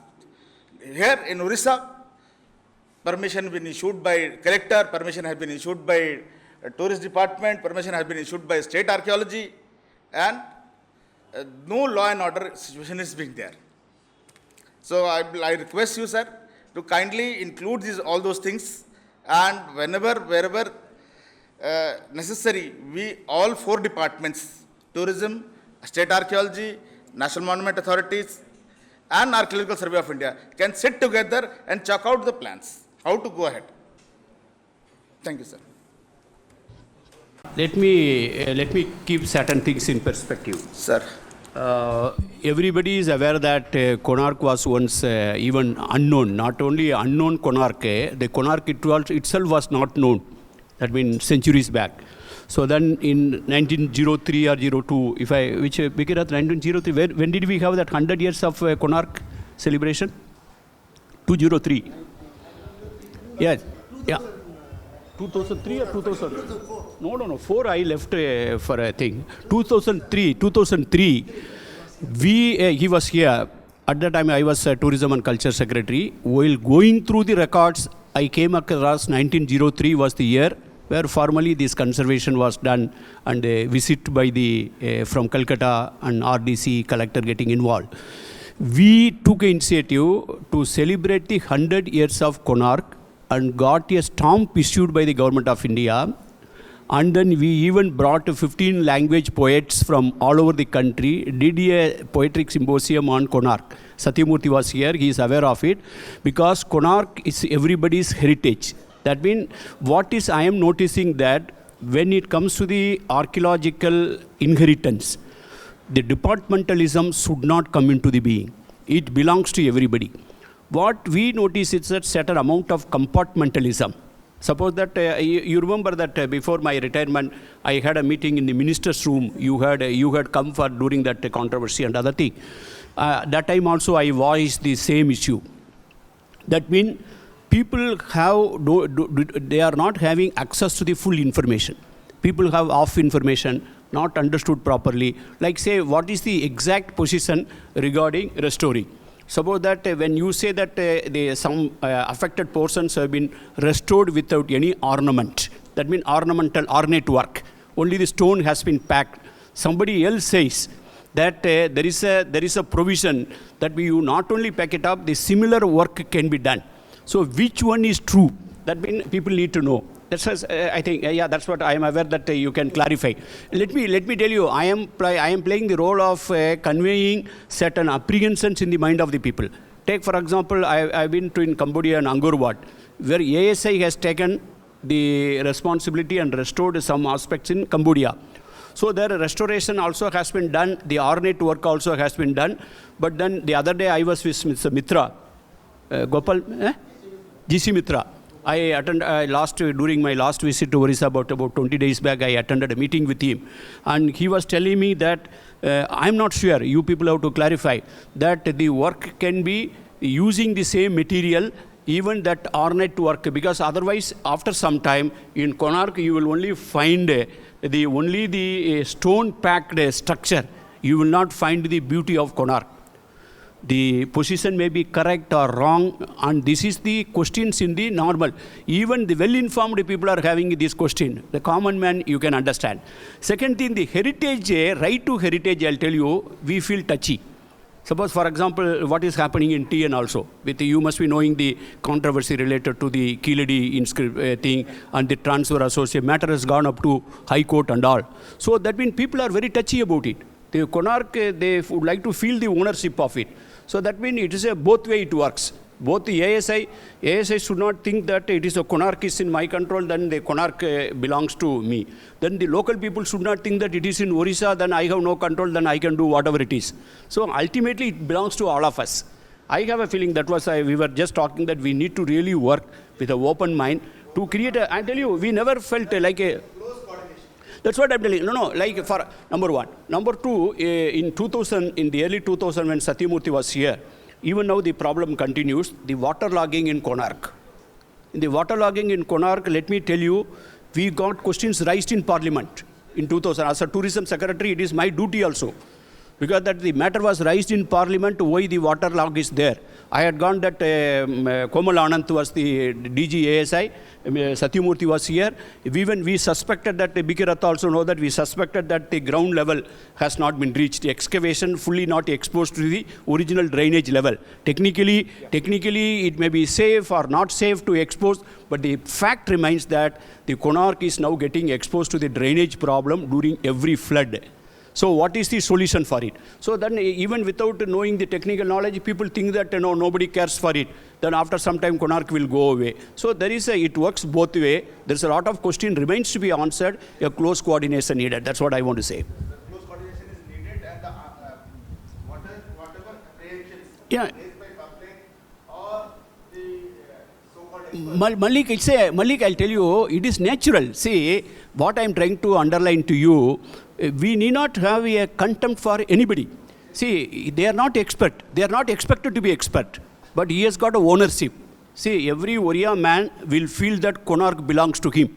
Because it's something great has happened to him. Some king has given. So that means yeah, that's what I'm saying. He will feel like that he will tell. He has got a right. He need not be a technical man. We only have to walk the extra mile to explain the people. That's what the duty is cast upon us. That's what I'm trying to say. We will be happy to hear from you. No, we are all aware of the Konark problem, but Konark problem is not the solitary or exceptional case. This is problem all over the country. There is always a kind of disjunction, a disconnect between the people who live around the monument and the official setup that manages the monument. There is a third party added to it. In case of living shrines, the temple priests, temple managers, they also add to the problem. And the only resolution to the problem is a continuous, ongoing dialogue, which unfortunately doesn't happen. There is, as you rightly put it, there is a sense of narrow compartmentalism. You can call it departmentalism. State government will think that ASI is kind of overdoing its agenda. ASI will think that state government officials are ill-equipped to handle this problem. So this is going on and on and on. I think the only, that was the idea when ASI in post-Wheelerian age set up the Central Advisory Board of Archaeology. But unfortunately, this has become too big. We cannot hold the discussion. The only option is to keep the dialogue going. And I think you can initiate the process here, and it can be a model for the entire state. You can create a FAQ, frequently asked question. I will generate you 25 questions about Konark. You simple English, you just get it translated in Oriya, let the people know it. I myself not clear. whether probably the experts can explain whether when a structure has to be fortified, has to be strengthened, are we supposed to put only the plain red stone, that means stone, or can it be just some semblance of ornate, that means a carving? Whether it can be extended, whether if you want to differentiate, because people may confuse that whether it's Anang Bhimadev did it or Satyamurti did it or Malik did it. Suppose if you want to differentiate, but then they are complaining that after some time you will find only the wall, stone wall. Then how are you going to explain? Yeah, that's what then we need to explain. See, FA ki korikiri explain kornanti. Number one.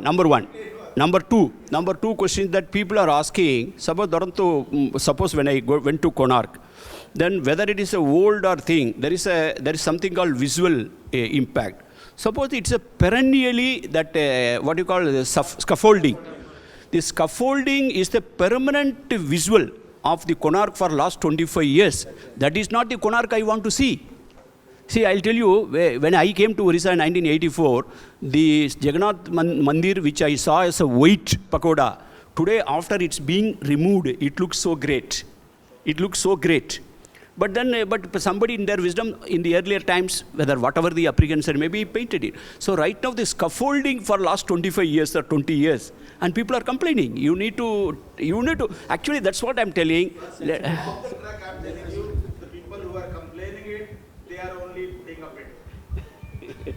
No, what? I was not also aware कि क्या होना चाहिए था, क्या हो रहा है. लेकिन off the late, I came to know that जो आपने हल्ला कर रहा है कि ये. No, say it nahi. See, issue. No. I am asking. Mo tabitre ke local people what is inside their mind. I do not know. I am telling only as a visitor. I have come to see the Konark, its beauty, not the scaffolding. How? Yeah. अभी कम कर रहे हैं. Next time your visit will be very good with that. Many things can be done. That's what I'm telling. Let's create. I think tourism. You will. No, I think the issue that was raised with regard to permissions being given, and so I think it's a constant battle. The government blaming ASI blaming government. What can be done is, let's have a quarterly meeting. First, listen to me. Let's have a quarterly meeting with all concerned. We meet once every 3 months. Whatever issues are there, we can resolve it. You can also invite this thing into. He knows the ins and outs of the conservation. Wonderful. Sir is asking about the permissions and all. That's already listed on you. Permission, let me tell you. Recently, I went to Mahabalipuram. There was one small video of my own song was to be a film. Then we did it slightly outside. But then I checked up that the rates are so prohibitive. I tell you, see, if I want to take a small song sequence where I want to put the Mahabalipuram in the background. Suppose if somebody has to pay 1 lakh rupees, that is only a movie maker can afford it. I tell you, whether it's a heritage property, I tell you, then that means your approach is to discourage. That means 1 lakh payment. 1 lakh payment, a local fellow will not make payment. छोटा सा example दूँगा sir. Sir एक छोटा सा example. If you go to a railway station and you do a shooting, a film, a simple song shooting, you need to pay 5 lakh rupees. ASI is asking only 5 lakh rupees. Now, sir, I'll just tell you. We have got a provision. In fact, the concern ASI is the permission. If you want to get rid of the payment, there is a provision. We now invite our next speaker, Dr. Dibishat B. Gadanaik, Deputy Superintendent Archaeology, Excavation Branch, Bhubaneswar. I'll request him to give his presentation now. Just I am going to show you some slides on excavation, recently ongoing excavations since last 2.5 years, and what is the output and how it can contribute towards the highlighting Odishan culture. And basic aim, actually we are doing problem oriented excavation, not haphazardly. Basically Archaeological Survey of India always takes such type of projects, basically to know the cultural sequence, distribution pattern, settlement pattern, correlation with the other settlement, contract trade relation, or protect the site from encroachment, which is basically is a very important aspect. Nowadays, every site is suffering from encroachment, whether by structure or by agricultural lands. Then distribution pattern of Odisha, how is rich?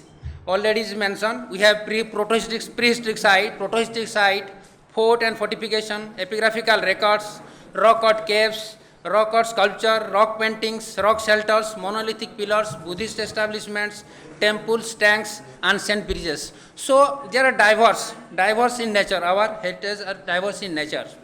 And if you see the map, cultural map of Odisha, you can see basically the coastal belt, the eastern part of Odisha is dominated by most of the monument. It shows that most of the work basically done in this region. If you see the southern part of Odisha or the western part of Odisha, we don't have any monument. It's not showing. We have monuments really in practical, but in theory, we have only concentrate in the coastal part of Odisha. So it's need a proper exploration and proper excavation. So if you see, this is the first excavated sites after independence, Shishpalgarh. And if you see the satellite imagery, see the concentration of habitation at that times before 5 years in 2006-7. And if you see the present, it is completely damaged, completely is occupied by the present human settlement. It's happened due to the lack of coordination between state government and central government, or this is due to the lack of coordination between state archaeology or the central archaeology. So, and lack of public awareness about the heritage. And see, and similar type of site recently we are excavating. Recently this excavation is going on. It's another site, it's Osurgarh. It's very similar in pattern and in material culture with the, as per with the Shishpalgarh. But here the fortification is quite different. It has a two type settlement. If you see the red one, the man fortified area, and the green one is the outer fortification one.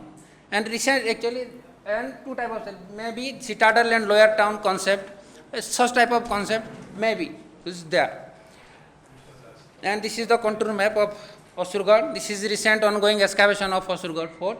And this is the excavation, and we found Panchmar coins of Mauryan periods. Basically, is dominated by the Panchmar coins of Dasaratha period. Dasaratha, the grandson of Ashoka, the Karnar one. And we found toe rings, finger rings, gemstones of different varieties gemstone, and lots of iron implements, varieties of iron implements. And another site, Udaigiri. And this was also excavated in 2005 to 9 or something. So this is Lalitgiri. This is Khalkhat Patna. I am showing Khalkhat Patna. After this excavation, now we prove that we have a trade contact with China and Arabian wall from the material evidence. So it solved one problem. If you see, this is Baravati. This is also, so the diverseness. We are excavating the prehistoric site, even the site belong to the medieval periods. This is Haripurgarh, site belong to 15th, 16th century. This is Golbai Sasan. This is also gives a new light about the protohistoric archaeology of Odisha in the map of India. And if you see the story area, recently in last 2 years, we have extensively explored the delta region, and we notice most of the Chalcolithic sites are surrounded by Chandaka wildlife sanctuary.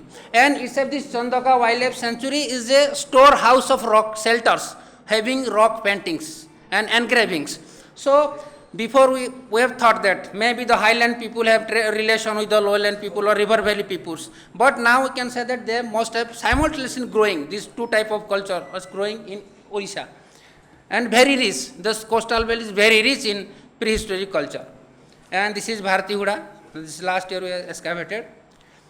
And this site also proved for the first time, before Prachi Valley is known for historical archaeology up to Mauryan period or 3rd century BC. But this excavation gives us date up to 1500 BC to 800 BC. The time period is 1500 BC to 800 BC. The lower strata already done in IUSC in Delhi. And the species, we find important species like horse and rhinoceros. In the layer 3rd, we found horse, evidence of horse, and the date of C14 date of the same layer is 978 BC. So we have horse around 1000 BC. So it gives a new picture to the Odishan history. This is the excavation going on. This is the deepest trench, index trench, about 6 meters of cultural deposit. And this is how we are searching for the antiquarian remains. And we are exposing circular huts. Most of the settlements are made of circular mud huts, you can see. And these are stone tools. And these are bone tools and very rich. Basically, the Chalcolithic sites of Odisha are very rich in bone tools and different varied bone tools. Golbai Sasan, Swaborei, Bhartihuda, they are very important. And you can see terracotta, these are painted potteries, and see. These are dated excavated sites in Odisha. If you see from Paleolithic, from the lower strata, Paleolithic Kuliana, its date is not dated, scientific date has not been done. But if you see the Asulian site already dated in the upper Mahanadi Valley in Bargarh district, they found is about 2 million or 1.7 million years old. So maybe this area also that much of rich. And then Kuchai, Boidpur, Golbai Sasan, he could have a Neolithic horizon having date to 2300 BC to 1500 BC. Golbai Sasan, Bharatihuda, Swabari, Khambeswari Pali, Nuagad, Bongar, Rajput, Talagad, Sankarjang also date to 1500 to 800 BC. And Sispalgad, Noriso, Jaugad, Radhanagar, Asurgad, these are early historic sites having 3rd century to 4th century C. But we don't have any sites from 800 BC to 4th century BC. Still. Sankarjang 800 something, no sir. Which one, sir? Sankarjang in Chalcolithic horizon. Chalcolithic horizon.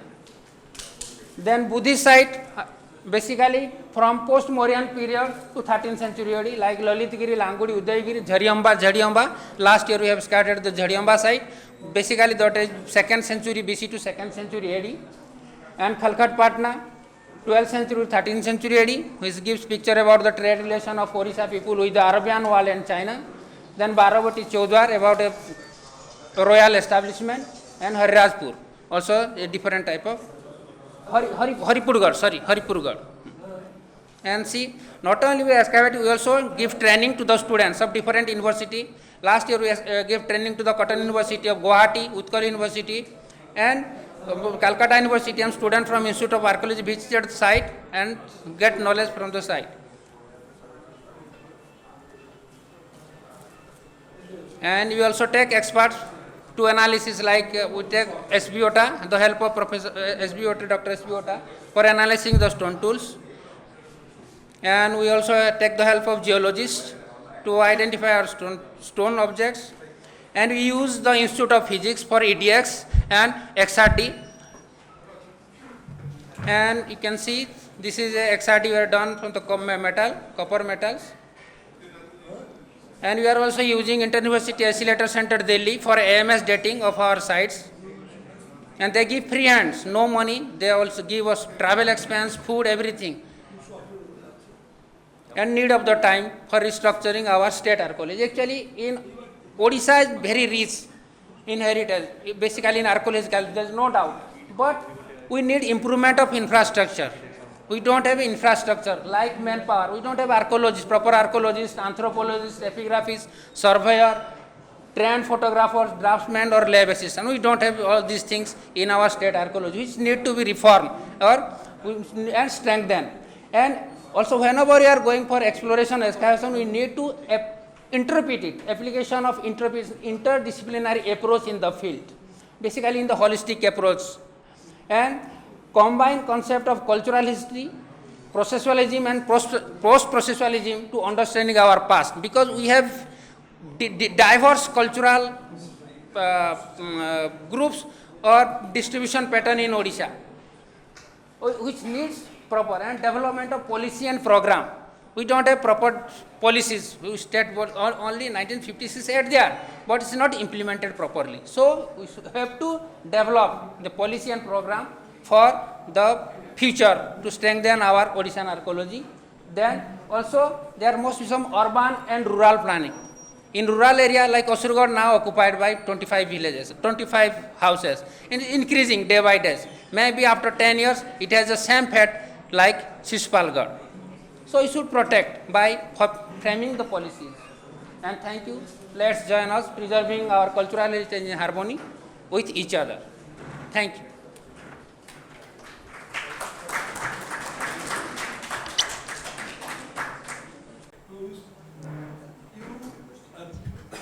Record by strictly conforming to the time. Thank you. Thank you, sir. So happy, right? No question, but one suggestion. Sir. Since you are collaborating with different organizations, Sir. why not you have a good rapport with the state archaeology and guidance? Actually, sir, already I have mentioned, actually, improvement of infrastructure in state archaeology is necessary. But no archaeologists. Yeah. Yes, yes, yes. Yes, yes. IUS. Yes, sir. Yes, sir. Yeah, yes, sir. You are also local boys. They are also local boys and girls. You work with them. No, no problem. They came down from two different organizations. No, no, no. Also, you are serving the cause of archaeology. Yeah. Should also go to the universities and state. No, we are collaborating. Not with Utkal University, with Sambalpur University already we have.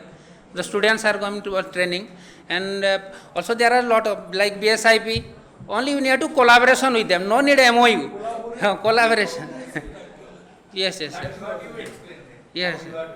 Yes, yes, sir. Thank you, sir. I would now like to invite the Secretary of Odishan Institute of Maritime and Southeast Asian Studies, Department of Odia Language, Literature and Culture, Dr. Sunil Kumar Patnaik, to now give his presentation. Many thanks, Dikya ji. I am here just to share few words, because everybody will say OAMs, Odisha Institute of Maritime and Southeast Asian organizing this, but what they are doing? It's an obvious question. That's why I am standing to share some of the work we have undertaken last few years. Because of we don't have any manpower, we three only, one driver, one peon and one my colleague. These 2-3 people who are working. But still then, we have done some work with whatever constraint comes under way. But my advantage is that I collaborate everything with many people, like ASI, universities, everything. I was working with Professor Basha, I was working with Professor Sanjay Acharya, I was working with Utkal University of this Ancient History and Culture Department. I was working with ASI people. So that is my advantage, whatever it may be. I was collaborating and taking together all of them. That's it's a very simple thing. During that time, last 2010, I joined here. At that time, already Aragad Langudi was already excavated by this institute, and Manikapatna was also excavated by this institute. And marvelous, contribution to the history was come out from the Langudi excavation as well as the Manikapatna excavation. By the way, I have undertaken one more excavation, that is in Radhanagar. You can see photos are here. From Radhanagar excavation, it's a very early historical site that gives us a chronology of Odishan early historical urbanization. And the landscape you study, what Jivan Bhai told about Lalitgiri and many of my ASI colleagues, they told about Ratnagiri, Udayagiri and everything. But if you study the landscape archaeology, you go to Rajgiri and go to Radhanagar around. That is Labanagiri, then Aragad hill, one more hill, and Udayagiri. There almost all are Buddhist, and the asphodel thing found in Udayagiri, that is not yet finalized. I say personally, if somebody asks me, I will say it is Buddhist. Because the same landscape I studied from Chandraketugad, then Tamliti, Mogolmari, Jairampur, Kupari, then come all the way up to Amravati. I have documented 250 sites in the whole coastal area. There we got a marvelous result. It was connected to maritime activities, it was connected to settlement pattern, it was connected to urbanization, it was connected to spread of Buddhism, it was connected to development of Hinayana form, Mahayana form and Vajrayana form. We know from Ratnagiri, Vajrayana form how vast it was. Same thing happened in Hinayana also. Same thing happened in Mahayana also. I was working in another topic right now, that is the early Buddhist art of Odisha. Surprisingly, you will find when Buddha image, we get Buddha image from Takshila during Kushan period, 1st century AD. If you see Udayagiri, Langudi, there you get the first Buddha image at the same period, same time. And before that, it preceded with these symbols. That is a fantastic result we got of our research, of our institute's research. And we have documented all these sites, some of them also conserved by us. So around 250 sites we have documented. That is our thing. And we have published, Otasari is here. They have agreeably published some of the articles, and Puratattva also published some of the articles. And we are fearing, this is the Radhanagar thing, Mauryan structure, brick structure. These are the things, inscriptions. That is Nagara. Which Nagara? Devaya Nagara, Vijaya, then Sadabhutissa. These things are contributing to the early history of Odisha. And these are some of the other sites, nearby sites. You see, landscape, you go to the landscape, go to the site, we have also developed a small museum there. Then we have displayed whatever excavated from the Langudi, Radhanagar, Tarapur, Bajragiri, the whole cluster area. There we have displayed in the site museum. We have developed the site museum. By the way, this is the Aragad landscape. Whole landscape from Bihar to Nagarjunakonda, Amaravati is the same through all these coastal sites. And every 10 kilometers we are getting a Buddhist site. Of course, period is different. Still, why, how, who have done it? These are some pertinent questions we are working on, and our institute is working on this aspect. Thank you very much. Last but not the least, could I now request Professor Kishore Kumar Basa, former Professor Anthropology from Utkal University, to give his presentation. Subrat Babu and other friends. In Odia there is a proverb. If you have gone to for a dinner, ये जो भागर होची, अपन मान जदि last रे जानती, तार गुटे term अच्छी, अपन either मेंचाए नोले केंचाए. Mine पहला कौन की either अपन को पाई बहुत जिंस थी वो खाया पाई, किंबा बहुत कम थी वो. So I leave it to you how much I have got after the end of the day.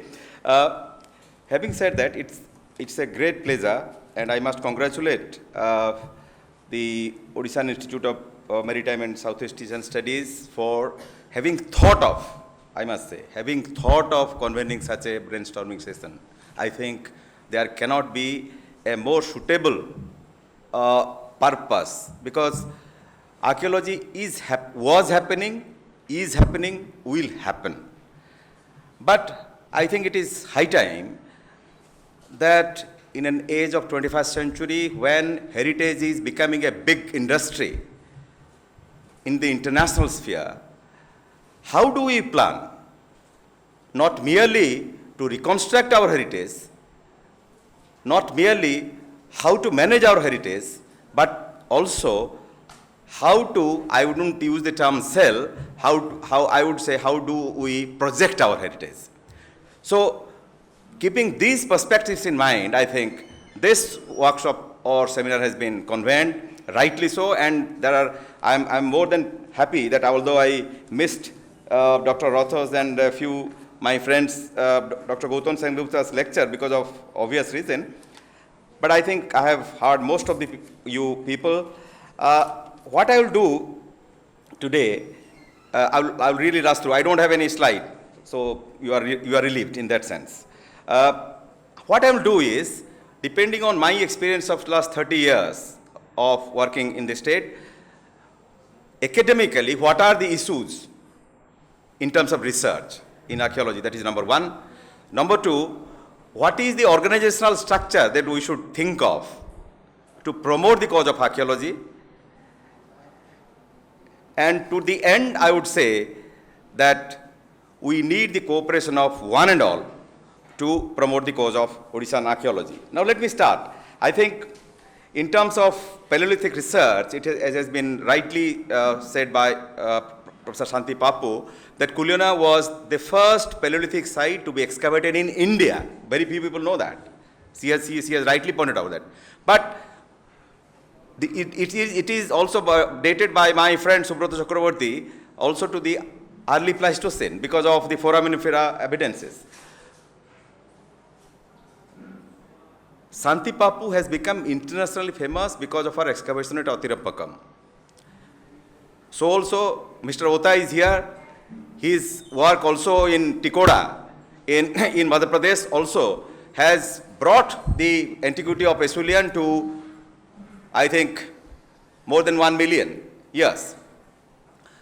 I'm pretty sure, I say with utmost sincerity that Kuliona date will definitely be of that state. So I think it is quite important that as a matter of priority, Kuliona should be excavated. And mind you, the way the roads are being, the other day, because I belong to that place, the day the roads are being sort of expanded, Kolavaria is almost gone. Kolavaria is another very important Vesuvian site. So unless and until we excavate Kuliona or Kolavaria, I think we are going to lose a lot of our heritage. So this is Paleolithic. We do not have much evidence of from Middle Paleolithic to Upper Paleolithic. In terms of surface, in terms of a bit of surface exploration, we know, but then we do not have much excavations as far as Upper Paleolithic is concerned. Coming to Mesolithic, thanks to the work of both Dr. Ota and as well as Pradeep Mahanti, we know that typical aspect of Odishan Mesolithic is the association of heavy duty tools. But again, not much excavation has taken place as far as Mesolithic is concerned. It is only on Neolithic onwards that in the last 20 years, much excavation has taken place, and we are getting to know some picture from Neolithic onwards. But then the issues, it has been done by Sambalpur University, it has been done by Utkal, it has been done by Revensa. All these people have worked at state archaeology and archaeological survey. So the question of domestication of agriculture is going to be issued, because as I know, Dorian Fuller from the Institute of Archaeology is working on the plant remains from Golbai from the Neolithic onwards. Now, as far as the Chalcolithic one is concerned, it is good that in coastal Odisha, a number of Chalcolithic sites, Suaborei by Jibon Patnaik, Bongoharrajpur by us, again Deltithano near Atgad by Subrot Acharya and Uma Mishra. Very interesting evidences are coming, and from Sambalpur University, Pradeep Behra has done also good work. But now it is the time to go for social archaeology. So how the chiefdom society has emerged, that one has to show. I mean, yes, excavation, we have done excavations, fine. But what was happening to the emergence of farming community, and to what extent, what are the factors for the emergence of chiefdom society in Odisha is to be answered. In this context, I think much emphasis has been given on interdisciplinary researches. For your information, we have sent our dental remains of our skeletal remains to the Center for Cellular and Molecular Biology, Hyderabad. And informally, we are told that they represent what we call an M2 type of population. Now, M2 type of population is believed to be a local kind of population. So, we are awaiting the full report, and then we will be in a better position to say that. Now, coming to the Iron Age, yes, Sambalpur University has done good work as far as Iron Age is concerned. Golbai is showing, but then in the coastal Odisha, we find that Iron Age, not more than 1 meter deposit is available as far as Iron Age is concerned. So, Iron Age, I'm a bit surprised that why Iron Age is such a short span in Odishan context. That is to be answered. Doitari Sahu and myself, we have worked on an Iron Age site near Sankerjang, Malikhoja. But again, because this land has been given to, I think, one big industrialist, so I think whatever we have worked, that's all. Not much work is known. But then the transition from Iron Age to early history, again, is a big question. I think Godnaik, I was happy to see that Godnaik's work in last year's work, I think, is going to address that question, the transition from Iron Age to early history, because the dating is from 1500 or 1600 BC to around 800 BC. So, I think that will answer the transition from Iron Age to early history. Now, coming back to early history, yes, we know some trends. For example, we know about Sisupal God, we know about Joy God. Now, Godnaik is excavating in Osurgad. But then, So we know at least about Western Odisha, South Odisha and Coastal Odisha. But then Northern Odisha is missing. Biratgarh needs to be excavated. Near Khiching, Biratgarh needs to be excavated so that, not only that we excavate the sites, but also what is the nature of urbanization. The nature of urbanization in Coastal Odisha is intensification of agriculture and bit of both internal and external trade. But when you are talking of urbanization in a place like Asurgarh, which is basically located in a primary resource-bearing zone, such as your semi-precious stones, I think it is more to do with the mining of semi-precious stones than intensification of agriculture because of your strategic location. Then other questions of early historic period is what is the linkage? Because we know urban centers, but what was the linkage between the urban centers and the rural sites? That is an issue which we must also address. Now, then another thing is another big issue which has generated a lot of interest is the square pattern of site. I think in Odisha, because of the work of people like Monica Smith and Ravi Mohanty, work of Archaeological Survey of India, work of State Archaeology, now it is known that Odisha has the highest number of square pattern early historic cities in the entire country. Initially, 30 years back, when I was writing a paper on state formation in Odisha from archaeological perspective, near Rajgir, there is also a square pattern site. In Kautilya's Arthashastra, you will find that the ideal form of town planning is the square pattern town planning. Now, initially we thought that the idea might have come from that area. Now that we are getting so many square pattern site, whether it is Lathi, whether it is Talapada, whether it is Asurgarh, whether it is Silpalgarh, Jaugarh, so many sort of sites of square pattern early historic sites. Now the debate has started emerging whether the best varieties of square pattern early historic sites are to be found in Odisha and whether its origin is to be found in Odisha or not. That's a debate, it is just emerging. Now, coming to the medieval archaeology. Now, in medieval archaeology, we have very few sites have been excavated. Like, as you were showing, Baravati, Calcutta Patna, Manikpatna. Now, again, you find in Calcutta Patna and Manikpatna, you will find Chinese pottery. So, one who has to study the Chinese pottery, taking into account the entire Coromandel coast. Then only you will be in a position to know what is the medieval status of medieval trade in Odisha. Then interestingly, in a place from Manikpatna, we had found from the surface a pottery called turquoise glazed ware. Now, turquoise glazed ware is dated between mid-8th century to mid-10th century, right from the Western Asia to Western India, Coromandel coast, and it goes up to Southeast Asia. So, it's a diagnostic type of pottery. So, again, we will have to take into account such kind of diagnostic type of pottery. Now, the point is, now at least we are in a position in Odisha to talk of archaeological sites at different periods. But then, therefore we know certain of the diagnostic pottery of different periods. So, it is high time that some students to do some work on settlement archaeology, because that can be done on the basis of survey. Now, on the basis of settlement archaeology, you will be in a position to know how a settlement has grown in course of time, and therefore you will be in a position to give light to how a multi-period site can be also interpreted. Now, I think also it is high time that we should also take into account our colonial heritage. Now, hardly any documentation has taken place about the colonial heritage of Odisha. Plenty of palaces are there. At least one can start documenting the palaces in different princely states so that to give an idea about what is the kind of colonial heritage.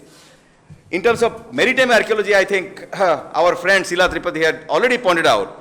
But then what is happening in maritime archaeology is that it has, as he rightly said, it has to be an interdisciplinary project, and you cannot just take it in an isolated manner. Yes, Chilka is very important for us. Therefore, but the problem of Chilka is the intensive rate of siltation. Therefore, unlike a site like Manipatna, you will not come across a site in Chilka which is a very long, with a very long-term sequence. Maybe 200 years maximum, and then the site is gone, something like that. So we have to make sedimentological studies, we have to take geoarchaeological studies, and then we have to also make surveys about, let's say, shipwrecks in Bay of Bengal, so that it will give a comprehensive idea of maritime archaeology. Now, ethnoarchaeology, yes, that's a great scope, by taking into account the present is a key to the past. You take into account the material culture of a particular community and then study the archaeological remains and try to sort of relate the ethnographic present with the archaeological past. A very rich heritage of ours is rock art. I think 50 years ago, it was only, let us say, the, the southern France and northern Spain were mostly known for the rock art heritage of the world. But in the last 50 years, South Africa, Australia and India have emerged as very important places for rock art research.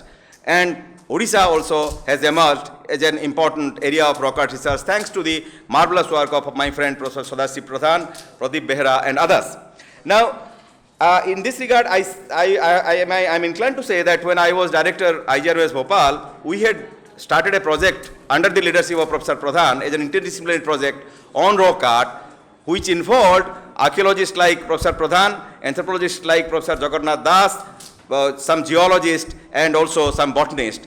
So this gave a very interesting dimension to the rock art studies of Odisha. Now so this is all about the different researches. I have said I am not saying anything about epigraphic and numismatic because it has been amply clarified by my friend Professor Subrata Acharya. Now come back to the question of why things went wrong. Things have gone wrong. But Dr. Otai, please bear it in mind that Odisha does not have a directorate of archaeology. The states which have done very good work, whether it is Tamil Nadu, whether it is West Bengal, whether it is Andhra Pradesh, they have got directorate of archaeology. Here there is only one superintendent of archaeology, maybe 2 or 3 persons. So to me, we have the advantage of the presence of Mr. Balkrishnan. I think if you allow us, sir, I think what we are going to do is I am proposing that a small committee may be constituted and we will submit a paper within a month. Within a month, what kind of work is necessary and what is the organizational structure we are thinking of and what is the collaborations should take place between not only the institutions within the state but also outside the state. So my contention is we should have 2 aspects. There should be a directorate of archaeology and then we have got 3 revenue divisional commission areas, RDC, Cuttack, Berhampur and Sambalpur. So 3 deputy directors placed there. But then there should be also a conservation unit based in Bhubaneswar. Then what we will do is, we will have also sort of lower ranks of assistant archaeologists in different parts of the state. Research center also, under the directorship of the Director of Archaeology, State Archaeology, there will be a research center. And what this research center would do, this research center should have documents or papers, maybe in a softer form, digital form, wherever is available, not only in this country but anywhere. We'll try to have softer forms. We should have a good library, as you are suggesting, by requesting people to send their paper soft copies. We should have a good library. And then also, not merely that this research center will support projects, this research center also, let us say, somebody is a superintending archaeologist, let us say. He has excavated a site. He doesn't have time to write the report. So he should be brought back as a sabbatical, let's say giving 50,000 rupees. His pay is protected there. He will be given 50,000 rupees so that he will be spending 1 year here and submit the report. So unless and until we do like this, I think we cannot progress. Lastly, I must say that Odisha Historical Research Journal, I tell you very frankly, it has a very good reputation. I have seen this Odisha Historical Research Journal in various parts of Europe. I have never been to America, but I have seen in many European countries, good libraries, Odisha Historical Research Journal is still being subscribed.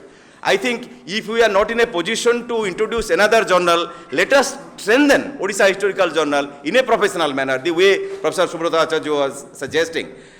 Last but not the least, in 90s, 95, 93 or 95, when I came back, I was asked, nothing is happening in Odisha. That bothered me. What I did, at the time I was young, what I did was I requested all people working right from prehistory to the medieval period, based in universities, state archaeology, Archaeological Survey of India, or scholars outside Odisha, they presented the papers, and then the Archaeology of Odisha in 2 volumes came in 2000. Sir, I would request you, 20 years, almost 20 years is gone, I would request you that we should go for an international conference on Odisha, supported by tourism, because I find in Kerala, tourism department support archaeological sites, conservation of archaeological sites, much of the funding is done by tourism department.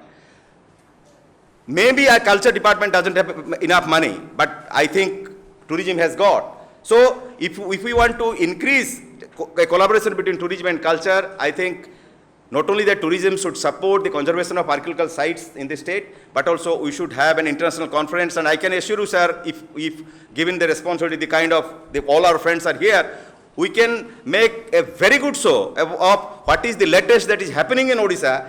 And then I think in 2020, we can come back with 2 or 3 volumes of archaeological research on Odisha. That will be another guiding factor which would take us for next another 2-3 decades. With this, I am very grateful to all of you that all of you have given me a patient hearing. I never expected that. So, because at the end of the day, everybody is tired. But I am taking full advantage of the presence of Mr. Balakrishnan, because who has great interest in the entire, not merely archaeology, entire heritage of Odisha. And therefore, I think he can be our spokesman, he can be our mouthpiece, he can be our ambassador in the corridors of power. Thank you, ladies and gentlemen.